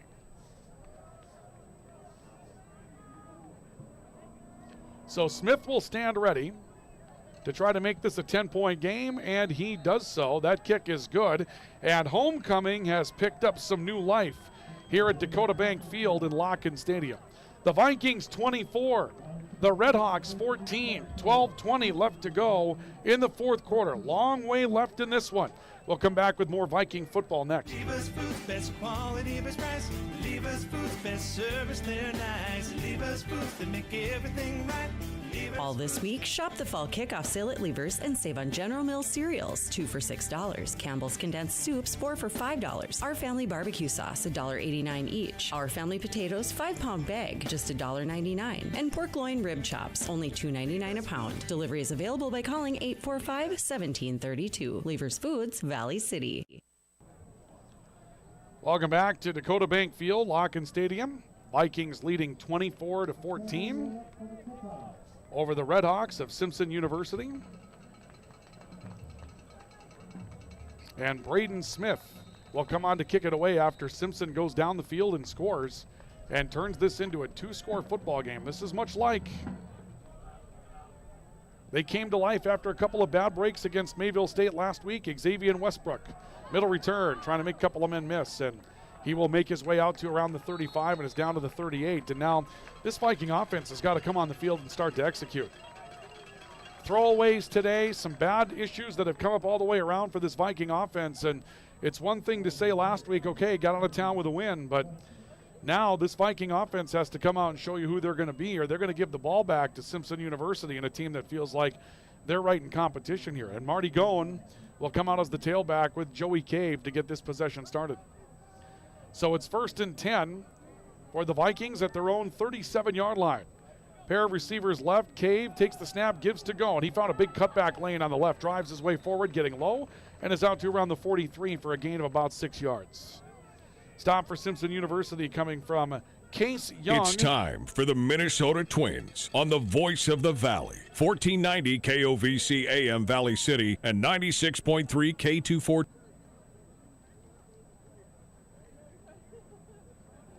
For those of you that were on the radio side, apologies for that. Here's 2nd down and 4. Joey Cave will run out of bounds and has one knocked away for a 1st down as he makes his way to the 49. We had fixed that option, that issue as well. I'm not sure why that decided to become a thing here, but for whatever reason, somebody put something in the log that wasn't supposed to be there. 1st down and 10 for the Vikings. For those of you on the video side of things, Joey Cave runs his way to the 50 for a 1st down. Clock down to 11:31 to play 4th quarter. And it's now a 24-14 game with the Vikings having 1st down at midfield. 3 receivers. Cave will take it. Looks to give it away up the middle of the football field. And not much there for who I believe to be Owen Quayle. Quayle getting the football right into the line of scrimmage. Forward progress going to take him out to the Red Hawk 48. And that'll bring up a 2nd down and 8 for the Vikings. Clock will move inside of 11 minutes to go in the 4th quarter on this snap. 2nd down and call it 8 for the Vikings. 3 receivers. Cave dropping back, looking to throw. Everyone covered. Throws to the right. Coming back to it, Jake Deutsch. Deutsch turns up the sideline. Good move. He may have a 1st down carry. They're going to spot him up at around the 38 of the Redhawks, and that's enough for a 1st down. Pickup of 7 yards for Jake Deutsch. Really athletic move for Jake on that play. He was near the boundary, had to make a quick turn, and actually turned the right direction to pick up the 1st down. He turns outside, and that ball's going to end up being tackled right there, but a come back to the inside, gave him a little bit of yardage to work with, and he moves the sticks for the Vikings. 1st down and 10 for Valley City State at the 38 of the Redhawks. Clock down to 10:25 to go. 3 receivers, Twins to the left. Cave waiting out of the shotgun, has it. Divine Pearson, play action. Cave steps up, wants to throw, going to run to the right side of the field, hit from behind, and driven down as he made his way towards the boundary at around the 36-yard line. Good pressure coming from behind. Nick Gonzalez was there again. Case Young was also in on part of the scamper. And it will be 2nd down and 8 for the Vikings after a pickup of 2 to the Red Hawk 36. Right now the Vikings kind of showing tempo as if they expect to sort of run the clock out here.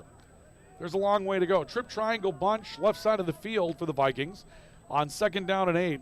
Cave out of the shotgun, looking that direction, throws near side, pass caught, Xavier Westbrook wide open. Outside the numbers, the 20, 15, 10, and he'll step out of bounds inside the 15-yard line, down to around the 13. He had the 10 if he wanted it, but decides to take the quick way out, and it's 1st and 10 Vikings at the 13. Well, we haven't seen them go to the trip triangle yet this year, but they come out to the left, they put it together, and Xavier Westbrook, the man waiting back, and everybody from Simpson bought the deep routes, Xavier Westbrook was open underneath, easy pitch and catch, and the Vikings have a 1st and 10 inside the Red Hawk 13-yard line.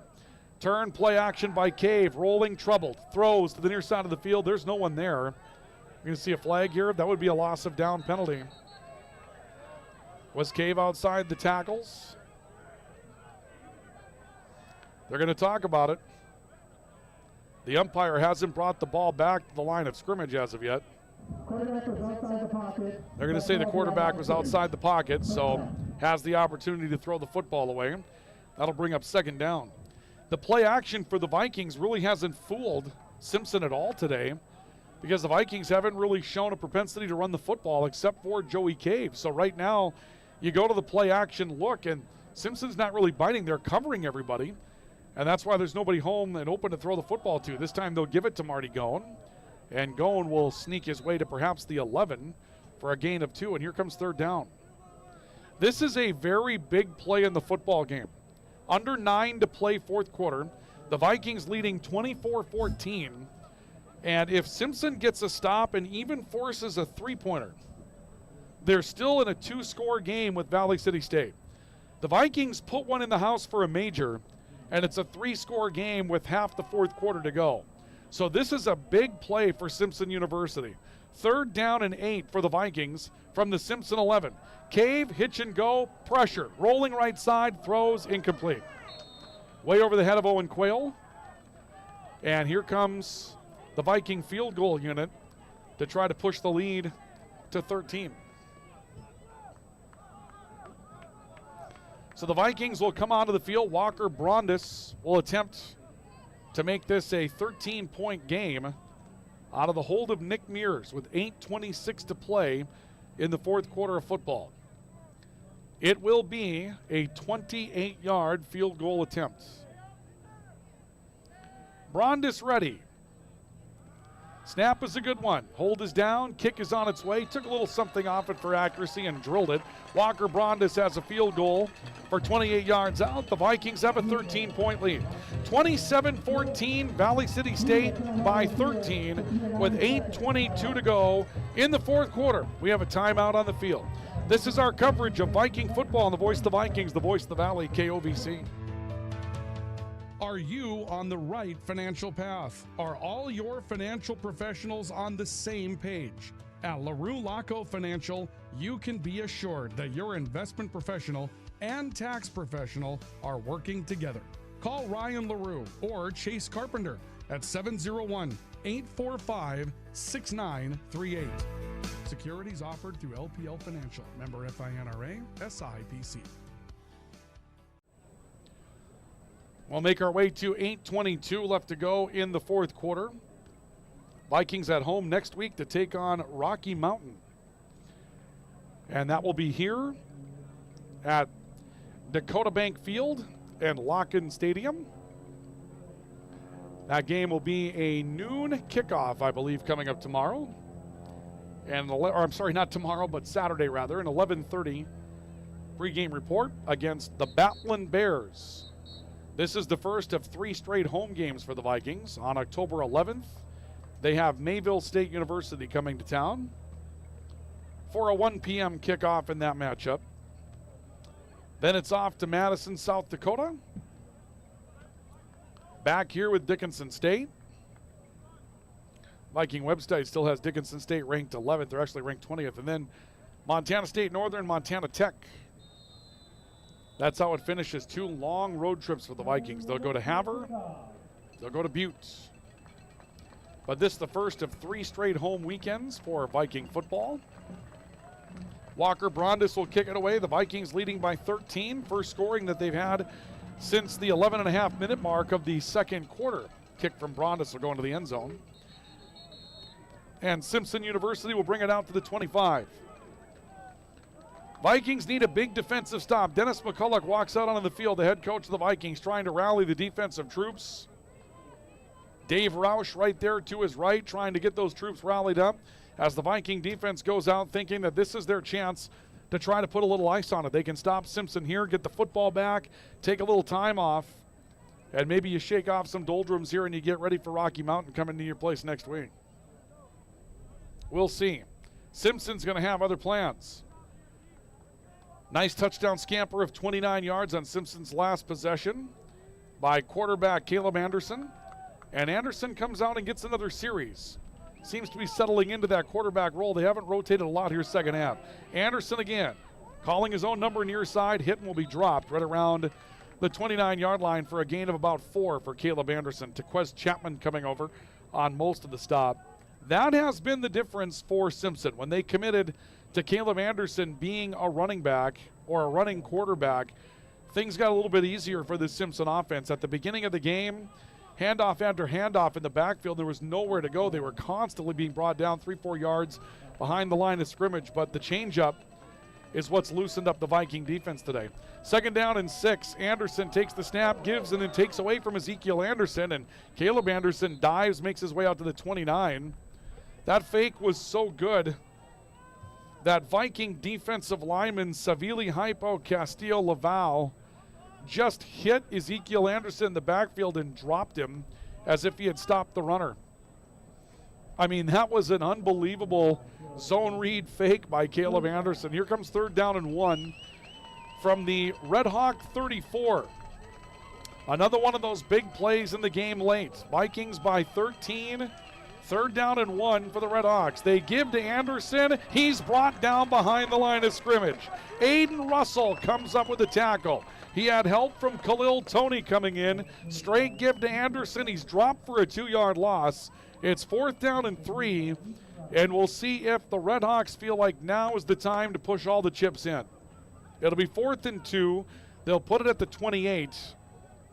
And for now, they change out a couple of personnel, but Caleb Anderson stays on the field. And it would appear that they are going all in. It'll be 4th down and 2 from Simpson's 33-yard line. 4th and 2 from the 33. They'll throw on the screen to Bush. He's got a 1st down and more. Makes his way out to the 40-yard line. It's a pickup of 8 yards for Chris Bush and a 1st down for Simpson University. And another Viking is injured. Clock will stop with 6:12 left to go here in the 4th quarter. Been a hot, warm day today, and so when you get to this point in the game and you're low on energy and low on fluids, it's going to be a big hit. And this is a Viking that's been down a couple of times today. He's a Warrior, Joey Antonucci. They feel really good about this guy, sophomore linebacker out of Esco, Minnesota. He's been helped up a couple of times today. He might be playing battered as it is, and Antonucci will come off the field. But I know that Coach McCulloch has talked highly of Joey Antonucci as one of those linebackers that gives that core some depth.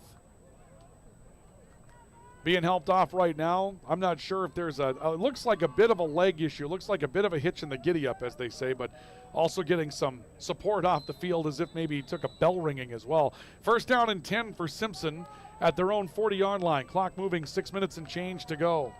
Caleb Anderson waiting for a snap. 4 receivers, 3 to his right. Anderson dropping back, throwing the screen, and it's incomplete. Intended for Mackay Kindle, running back out of Columbus, Ohio, ends up over his head. That's one thing that Simpson did as well early when they started to see how this thing was going. They started to use the Vikings' upfield pursuit against them well. I mean, really, the Vikings have been selling out hard coming up the field. That's the way that they're built to play the football game. They're built to pressure, and very savvy by Simpson to recognize that and start targeting the middle of the field. Some delays, quarterback runs. 2nd down and 10. Anderson takes a shotgun snap, throws slant. Pass caught over the middle. This will be taken on the far side by Nate Monticelli, and Monticelli has a 1st down ahead of the Viking 45. So another 1st down for Simpson. Clock will continue to move. Simpson's got to feel a little bit of urgency right now. Trailing 27-14. They need 2 touchdowns. The Vikings scored 24 points. Their 24th came at 11:22 left of the 2nd quarter. And then they kind of fell off the offensive planet. This game got back to within 10. The Vikings tacked on a field goal a couple of moments ago. Caleb Anderson gives to Ezekiel Anderson. He's got the flat on the left side. The Vikings miss a tackle. Khalil Toney trying to bring him down, doesn't, and Ezekiel Anderson runs across the 40 to 35 and is down to the 34 for a gain of 11 and a 1st down. When we talked with Dennis McCulloch in the pregame report today, he mentioned that he told his team they had one of their most complete tackling games that they've had against Eastern Oregon and holding Eastern Oregon to just 3 points. That's what he mentioned last week. And now this week, the Vikings have seen some missed tackles that have been a bit of a problem. Meanwhile, Ezekiel Anderson down.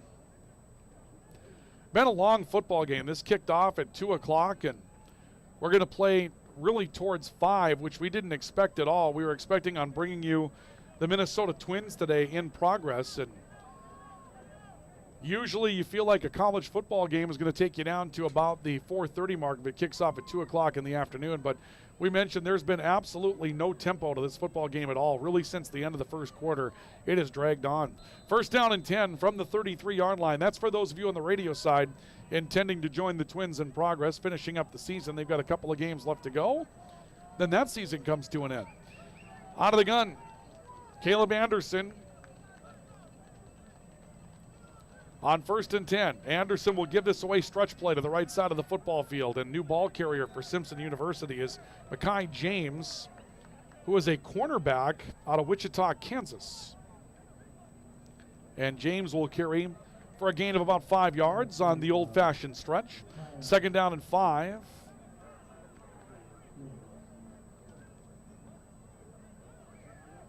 Clock moving with 4 minutes, 20 seconds left to go.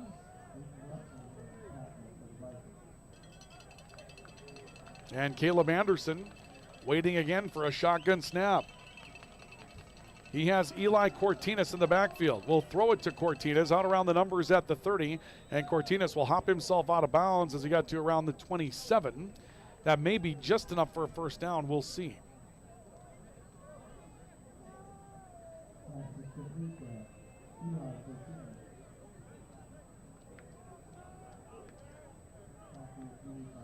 We'll see what they come up with here.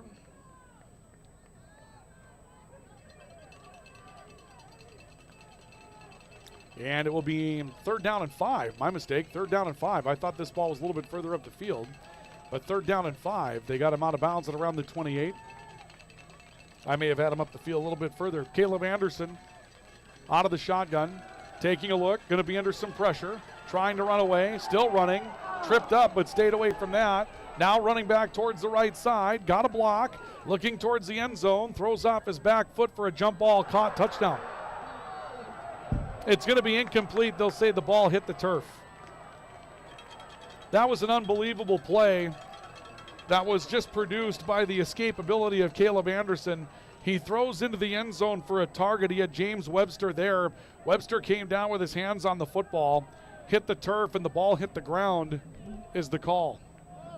Wow. I mean, that's unbelievable.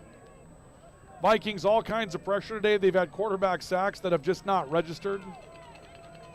And so another 4th down coming up for the Redhawks. 3:07 to go in the game, 4th down and 5 for Simpson. Caleb Anderson out of the gun. Throws over the middle, caught. Pass is complete. The tight end, Trevor Thomas, he's inside the 15. 1st down and 10 at the 12-yard line for Simpson University. The game's still afoot, and we have another injury on the field. So we have an injured defensive player on the field. 1st down and 10. Simpson making a game out of this, just like they did with Mayville State last week as well. Mayville State found themselves in some trouble early. They had to rally. Here the Vikings are trying to hold on. I think the Vikings got caught, not in a trap game today per se, but they got caught in a trap the way this game played out to start the game. The way that they put 24 points on the board, I think they took their foot off the gas just a little bit here today, and right now the Redhawks are trying to make them pay. And they have an opportunity from the 12-yard line to get this thing into the end zone. Injured Viking on the field. The volleyball team will be away coming up this next couple of weeks. On the road to a couple of locations. They spent, of course, 10 days in Montana as part of their new run on the Frontier. That was a hefty run for them, staying out there for a week and change, going to school from distance, living out of hotels and living out of suitcases and that kind of thing. And the injured Viking is James Don.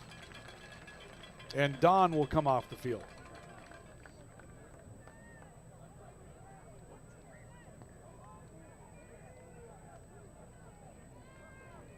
So James Don will come off the field for the Vikings. And here comes first down and 10. Now keep in mind, that's a very good cornerback that's out of the football game. First down and 10, Caleb Anderson and the Redhawks from the Viking 12-yard line. Anderson, his own number, has an edge. Running to the end zone, he's in for a Redhawks touchdown. And the game not over yet. Simpson goes down the field and scores to make it 27-20 with the extra point pending. And we'll likely get ready for an onside kick coming up from the Redhawks in a moment. So the game back a foot after the Vikings ran out to a 24-0 lead. Simpson has found a way to weather the storm and just keep an uphill climb moving.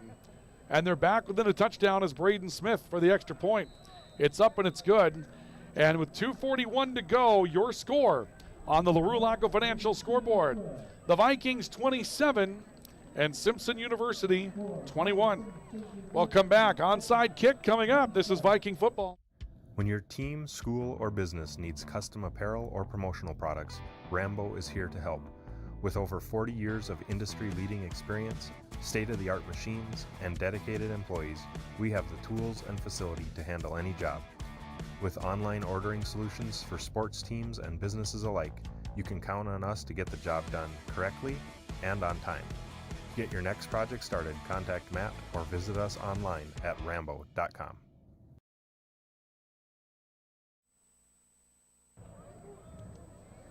Welcome back to Viking football. Valley City State with their lead cut to 6, 24-21 with 2 minutes and 41 seconds left to go in the football game. Simpson University will kick it away.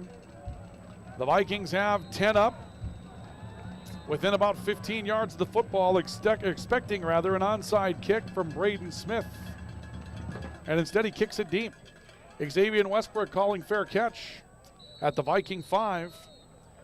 So the Vikings will need a first down. Simpson University, all 3 of their timeouts left to use. And if the Vikings have to give the football back to the Redhawks going to have an opportunity to go down the field and try to win the game. 27-21. Actually, correction, it'll be a fair catch. Ball will come out to the 25. I forget about that rule all the time. You can make a fair catch of it, and the ball comes out to the 25 rather than where you make the fair catch from. So the Vikings first and 10, their own 25. Assignment still the same, though. Need a first down. And the Vikings are going to make a very late quarterback change. Ethan Kastner, the freshman who led the Vikings to a field goal effort last week against Eastern Oregon, will come into the matchup now. First and 10 Vikings, the 25. They'll give to Marty Gone, and he's got a big hole up the middle of the football field. And Gone brings it out to around the 43. 18-yard pickup for Marty Gone. And we'll see a timeout taken by Simpson University with 2:28 left to work. So Simpson will call for timeout. With 2:28 left, they'll have 2 timeouts along with the 2-minute timeout remaining as the Vikings pick up a big first down. First and 10 Vikings at the 43. We have a timeout on the field. More Viking football is on the way next.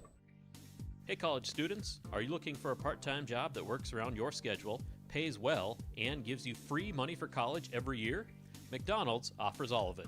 We can work around your schedule, and we give $2,500 scholarships to everyone who works for 3 months and averages 15 hours per week. That's 2 full shifts a week or 3 shifts of 5 hours. It's that easy. Let us help you become our next scholarship recipient. Come join our team. Text ND29 to 38000 to apply today. Timeout taken by Simpson. The Vikings first down and 10 at the 43-yard line, leading 27-21. For those of you that missed the first part of it due to our technical issues, we brought you most of the football game here today, which I guess is the good news. Marty Gone running draw near side of the field. Out ahead to the 47-yard line. That'll be a gain of about 4. And Simpson will use their second timeout. So Simpson will have one more timeout to use and the 2-minute timeout to use. So let's start running the math for you here on how this thing finishes today. They're going to ask for, I believe, 2 minutes, 24 seconds to go back up on the clock. So here's the way the math will run on this. The Vikings run another play, take you down to about 2:19 or so. That would be the second down play. And Simpson calls timeout. So then on third down, the Vikings run another play, and that takes you down to the 2-minute timeout. And if the Vikings are looking at fourth down, the fourth down would be the first play after the 2-minute timeout. So Simpson looking at, best case, about 1:55 or so in that ballpark to have the football to try to win the football game. That would be the best case scenario. And the Vikings will definitely keep it on the ground here again. And no Divine Pearson in at the end of the game. Second down and 4. Kastner will turn and give this away to Mears. And Mears just pummeling forward. He's out to around the 47. This may be enough for a first down. And it will be. And that's going to be a definite change in the math. Nick Mears, or actually correction, Owen Quayle, my apologies, Quayle, running up the middle of the football field to the 47. The line judge on the near side said first down. The clock is stopped with 2:18. And Simpson University will call for timeout. So the Redhawks will use their final timeout. They haven't moved the sticks yet. I mean, I got to tell you, folks, this has been a mess today. This has just been a mess. They haven't moved the chains yet. Dennis McCulloch is out asking, why haven't you moved the chains? They had the targeting penalty that was overturned. Now they finally decided it's a first down. Coach Mack is out beyond the numbers, and he's unhappy right now, and I can understand why. Is it a first down or not? They haven't yet moved the chains. Finally, we're getting them going. All right, so now you go back to the math. This play will take you down to the 2-minute timeout. So second down, third down, and fourth down will happen after 2 minutes. So 40 seconds after second down, take you down to about 1:15. 40 seconds after third down, take you down a little bit further. So here comes first down and 10. And they'll give the football away up the middle to Mears. Rather, Quayle, my apologies. And he'll just lurch for the 2-minute timeout. So Quayle takes the ball back to the line of scrimmage. Clock will tick down to 2 minutes. And that will be the 2-minute timeout in this one. So the 2-minute timeout for the Vikings. Vikings leading by a score of 27-21 on the LaRue Laco Financial scoreboard. We're coming back for the finish of this matchup next. Grotberg Electric believes in quality first, taking pride in the work and standing behind every project they do. They bring together the power, technology, and experience to keep your business online. The success of Grotberg Electric depends on 3 major ideals: the quality of their products, the commitment to their customers, and most of all, their customer service. Call Grotberg Electric today at 845-3010 or visit them online, grotbergelectric.com. 27-21, the Vikings leading by 6. The Vikings scored 24 points in the first 20 minutes of the football game today, and then have watched as Simpson has slowly, deliberately worked themselves back into the football game throughout the course of the day today. When we get to the post game, they may have some stats for us, but we can't give you any. They don't have the live stats up right now, so that's been an issue.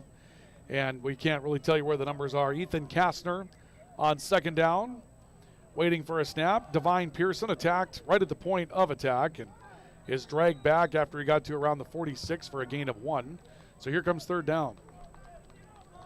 So the play clock will be at 35. Yep, 1:45. So 1:10. Vikings will probably run the play at like 1:11, something like that.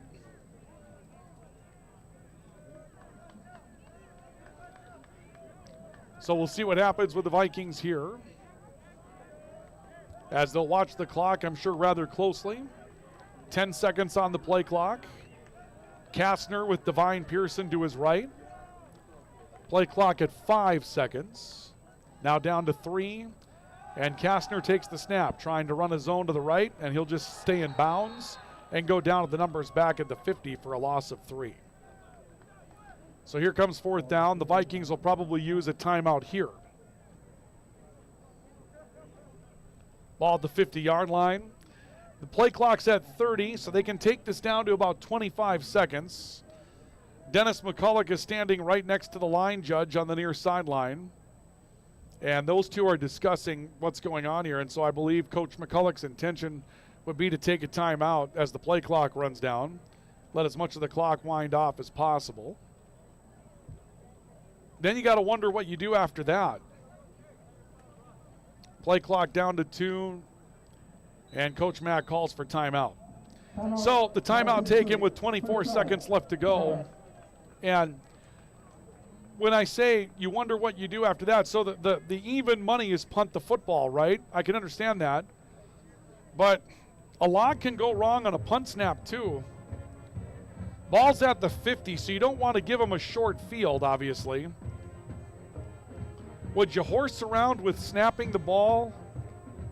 Quarterback dances a little bit, kind of runs around, does his thing, and then just throws the ball out of bounds, takes about 8 seconds off the clock, and you give it back to him with 16 seconds left at midfield? I don't know, probably not. You feel like if you can execute a punt snap, you win the game, and here comes Jim Miller on to kick the football. So we tried. I mean, we tried to, induce a little something here at the end of the game to see how that would go. And we'll see now if the Vikings can execute this punt snap and at least put it deep in Simpson's territory. Kick is away. High spiraling kick. And the Vikings are going to field it at around the 14. They let it roll, and normally you'd say go touch it, but clock's running there, and that's what you want to see, right? Want to see the clock running. So Simpson will come on with 13 seconds left in the game, looking for some magic. You're looking for a lot of different trick plays here if you're Valley City State. That would be the thing, right? That would be the one thing that you would look for here in this situation is the trick play, the hook and ladder, all those kinds of interesting things. So let's see what they do. Caleb Anderson out of the shotgun. Crowd coming to life, trying to will the Vikings onto a victory here. Anderson dropping back. Throwing middle of the field, pass is caught, and it's caught by Talon Ramirez, their big catch guy, up to the 37. And we have a whistle. They don't have a timeout to use. Clock stops with 2 seconds.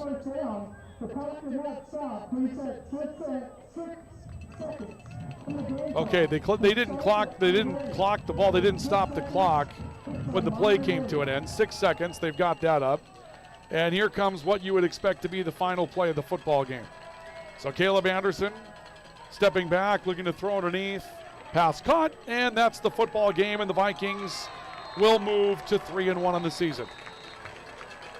We got a little going on here at the end of the game. Gavin Gerhardt gets tangled up, and we've got a meeting on the field here between the two teams trying to separate something that could balloon. Makai James tangled up with Gavin Gerhardt. But the two teams will separate, and the Vikings will hold on for a win today. Your final score, Valley City State 27, and the Redhawks of Simpson University 21, on a definitely trying day for us here at Lockett Stadium and Dakota Bank Field, but thank you for having some patience with us. Post-game report is on the way. We'll try to catch a word with Coach Mack and wrap things up as we continue along with Viking football today. We'll be back with more in just a couple of moments. Do stay with us. CHI Mercy Health in Valley City strives to bring you quality health care close to home. They're bringing in mammography services, extended their occupational therapy program, and updated physical therapy and emergency room spaces. They're currently seeking to fill a number of positions. To find out more, head to chimercyhealth.org under the Careers tab. CHI Mercy Health Valley City, voted top 100 critical access hospital and one of the first in the nation designated as an acute cardiac ready hospital, providing quality health care close to home. Looking to upgrade your home for the holidays? Hills Cabinetry is your local destination for stunning design and unbeatable value. From cabinets and countertops to custom showers, window treatments, and more, Hills has your home projects covered. Enjoy free professional design services at the best prices, guaranteed. Make your home shine this holiday season. Visit Hills Cabinetry and Window Decor, just 2 miles south of Oaks, or call 742-5656 today. Design, remodel, celebrate with Hills Cabinetry. If your saving for retirement strategy involves the phrase, "I'll get around to it someday," we need to talk. Hi, I'm Edward Jones Financial Advisor Andrew Delabar. When it comes to meeting your goals, time can be on your side, and there's no better time than now to get started toward your retirement goals. Stop by our office at 412 Main Avenue, Oaks, North Dakota. Edward Jones, member SIPC. Hi, this is Clint from Central Avenue Health Mart Pharmacy in Valley City, your only locally owned pharmacy since 1989. When you're locally owned, you care about your community and your customers. We're here for you from 9 to 5:30 weekdays and Saturdays 9 to 1. We offer mail out with no additional product fee, and we offer an automated system for convenient refills. And as always, Dr. Natalie Meyer, Terry, Rachel, Cindy, Christina, or myself will answer your calls at 845-5280. Central Avenue Health Mart Pharmacy in beautiful downtown Valley City. Bayshore Cityside is a leading power sports and marine dealer proudly serving the Valley City area. Their goal is to help you with all of your needs: sales, service, accessories, and apparel. Their experienced staff is committed to finding the right products for you at the best possible price. Whether you are an experienced racer or just planning your first off-road ATV adventure, Bayshore Cityside welcomes you to experience their lineup of utility vehicles, ATVs, side-by-sides, and boats. Stop in Bayshore Cityside in Valley City. It's worth the ride. Welcome back to Viking football this afternoon. Valley City State making their homecoming a celebratory one here today as Valley City State wins by a final score today of 27-21. And with the win, the Vikings will grab their third win of the season. They will move to 3-1 on the season now. And the Vikings will move on to the Battling Bears of Rocky Mountain coming up in divisional play next week. We're awaiting Dennis McCulloch to join us, the head coach of the Vikings. The Vikings add on just a field goal to their first half scoring. On the scoring summary today for the Vikings, a field goal from Walker Brondus on the opening possession of the game. Joey Cave, an 11-yard rush, a 17-yard throw to Owen Quayle for a touchdown, and a 7-yard throw to Trent Finney for the touchdowns today for the Vikings, putting up 24 points to start the game. Caleb Anderson comes back for 2 touchdown runs today for Simpson University, and that allowed them to get back into the action as they got back to within 6 after falling behind 24-0. The Vikings did tack on a field goal in the second half to push the lead to 27-14, but Simpson came right back and scored and made it a 27-21 game. The Vikings were able to hold on for the victory, getting a couple of first downs down the stretch and holding on behind 2 more plays from Simpson for the win today for Valley City State. So the Vikings get ready for the Battling Bears coming up on Saturday next week here at Locken Stadium and Dakota Bank Field. We're awaiting Dennis McCulloch, the head coach of the Vikings, for some final words on this one. We'll have more in a moment. You're listening to the Minnesota Twins on the Voice of the Valley, 1490 KOVC AM Valley City and 96.3 K242 CZ Valley City. Get lost in the Bermuda Square at the Cheyenne Saloon in Catherine. Nestled in the charming town of Catherine, the Cheyenne Saloon is a must-visit for those seeking a lively atmosphere and a taste of culture. Known for its friendly staff and vibrant ambiance, the Cheyenne Saloon is the perfect place to relax and enjoy a refreshing drink with friends for locals and travelers alike. Don't miss out on any exciting announcements and events. Follow the Cheyenne Saloon on Facebook today. Bayshore Cityside is a leading power sports and marine dealer proudly serving the Valley City area. Their goal is to help you with all of your needs: sales, service, accessories, and apparel. Their experienced staff is committed to finding the right products for you at the best possible price. Whether you are an experienced racer or just planning your first off-road ATV adventure, Bayshore Cityside welcomes you to experience their lineup of utility vehicles, ATVs, side-by-sides, and boats. Stop in Bayshore Cityside in Valley City. It's worth the ride. For over 40 years, Custom Machine has delivered on quality and service. Whether it's one part or 1,000, they guarantee superior results from prototype to production. Located in Oaks, North Dakota, Custom Machine is a full-service weld and fabrication shop offering CNC machining, water jet precision cutting, fabrication, and production welding capabilities to meet all of your metalworking needs. Find out more at www.custommachine.net. Custom Machine of Oaks, 742-3188. Harvest is underway, and it's the perfect time to call Gramlow Ltd. in Fullerton. Frustrated with factory yield monitors? Gramlow offers advanced solutions with one-time calibration per crop and automatic grain condition adjustments for highly accurate results. They also carry head site parts and kits to make harvesting easier. Noticing planter issues while you're in the combine? Now's the time to fix them and get ahead for next year's corn crop. Call 375-6330 or visit GramlowLTD.com. At CHI Oaks Hospital and Clinic, we're proud to serve Oaks and the surrounding communities with expert care you can trust. Their therapy team includes Isabella Hansen, physical therapist, and Janae Hughes, occupational therapist, both here to help you move and get back on track. They also offer advanced pain management with Amy Baki. From family practice and internal medicine to well child visits, pain care, and therapy services, CHI Oaks Hospital and Clinic is here for you. Call 742-3291. CHI Oaks Hospital. Expertise, compassion, and grace. Welcome back to our coverage of Viking football. The Vikings win in their homecoming matchup for 2025 today, 27-21. Your score, the Vikings with a win today over Simpson University and the Redhawks, although it was not easy throughout the course of the day, particularly after about the 11:22 mark of the second quarter. The Vikings put up 24 points in a row and then had to hold on against the Simpson University comeback bid.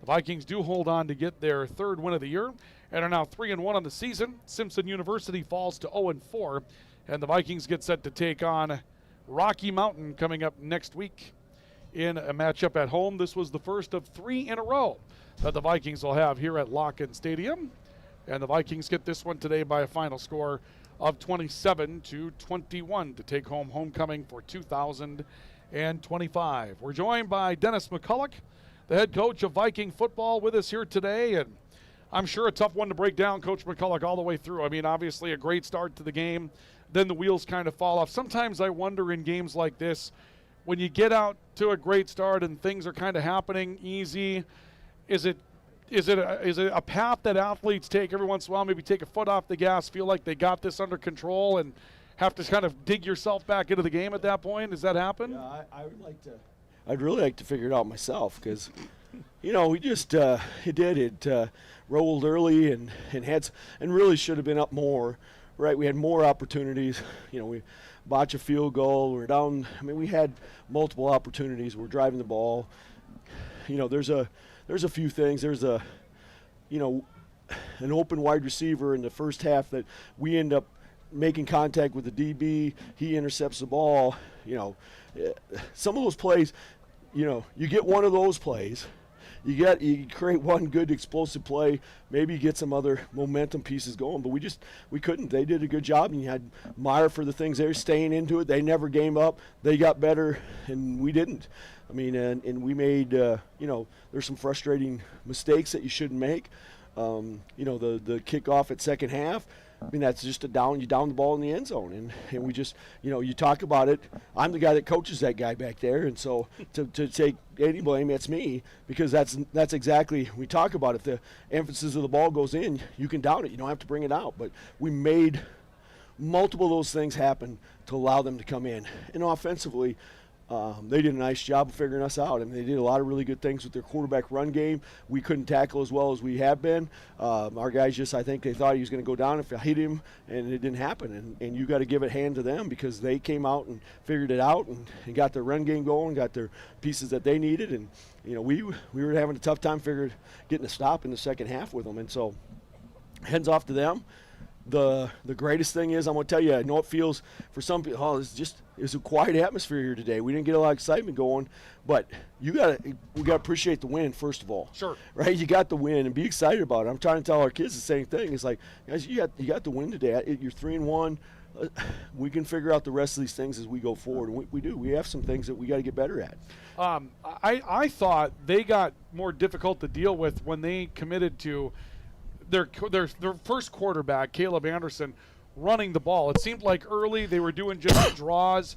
You're too fast. Your defense is too fast and too physical to just run straight draws against you. When they went to that, that's where something kind of wrinkled in the defense for you. They got a little bit better moving the ball when they decided to use him as a runner. Yeah, I totally agree. And then, like I said, they got, and he's a physical kid. We were in his face. We had him a couple times. We missed the play, and then you try to do stuff to try to stop it and over aggressive, and then you allow some big explosive plays, which we did. I mean, he just, the two QB runs that he had for touchdowns were pretty. I mean, again, we were blitzing on the one, and the one he just takes off, and we're in his zone. We have several guys missing him, trying to dive at him and can't get to him. I mean, which is a little bit frustrating on our end when we talk about how good a tacklers we've been and what we can do. And so our guys are frustrated with it. So I mean, those are things we can look at and we got to get better at. And and we're going to get better, a lot better competition. We know where Simpson's at. I don't make telling anybody that they're right now the greatest team. We know right where they're at, and our reality is right. Okay, we let them back in this game. They got back into it, made it close, but we still found a way to win. We got to be playing a lot better, and on both sides of the football, for us to think we're going to have a shot at beating some of the teams that are coming up. Rocky's going to be a really good football team. I don't know how they're going to do against Carroll, but they may be 0-4. But I've watched them on film; they're much more explosive, both sides of the ball than who we've been against. So, that's the preparation for us. We better figure it out and get better on both sides. Or I think it's going to be some struggles for us. So.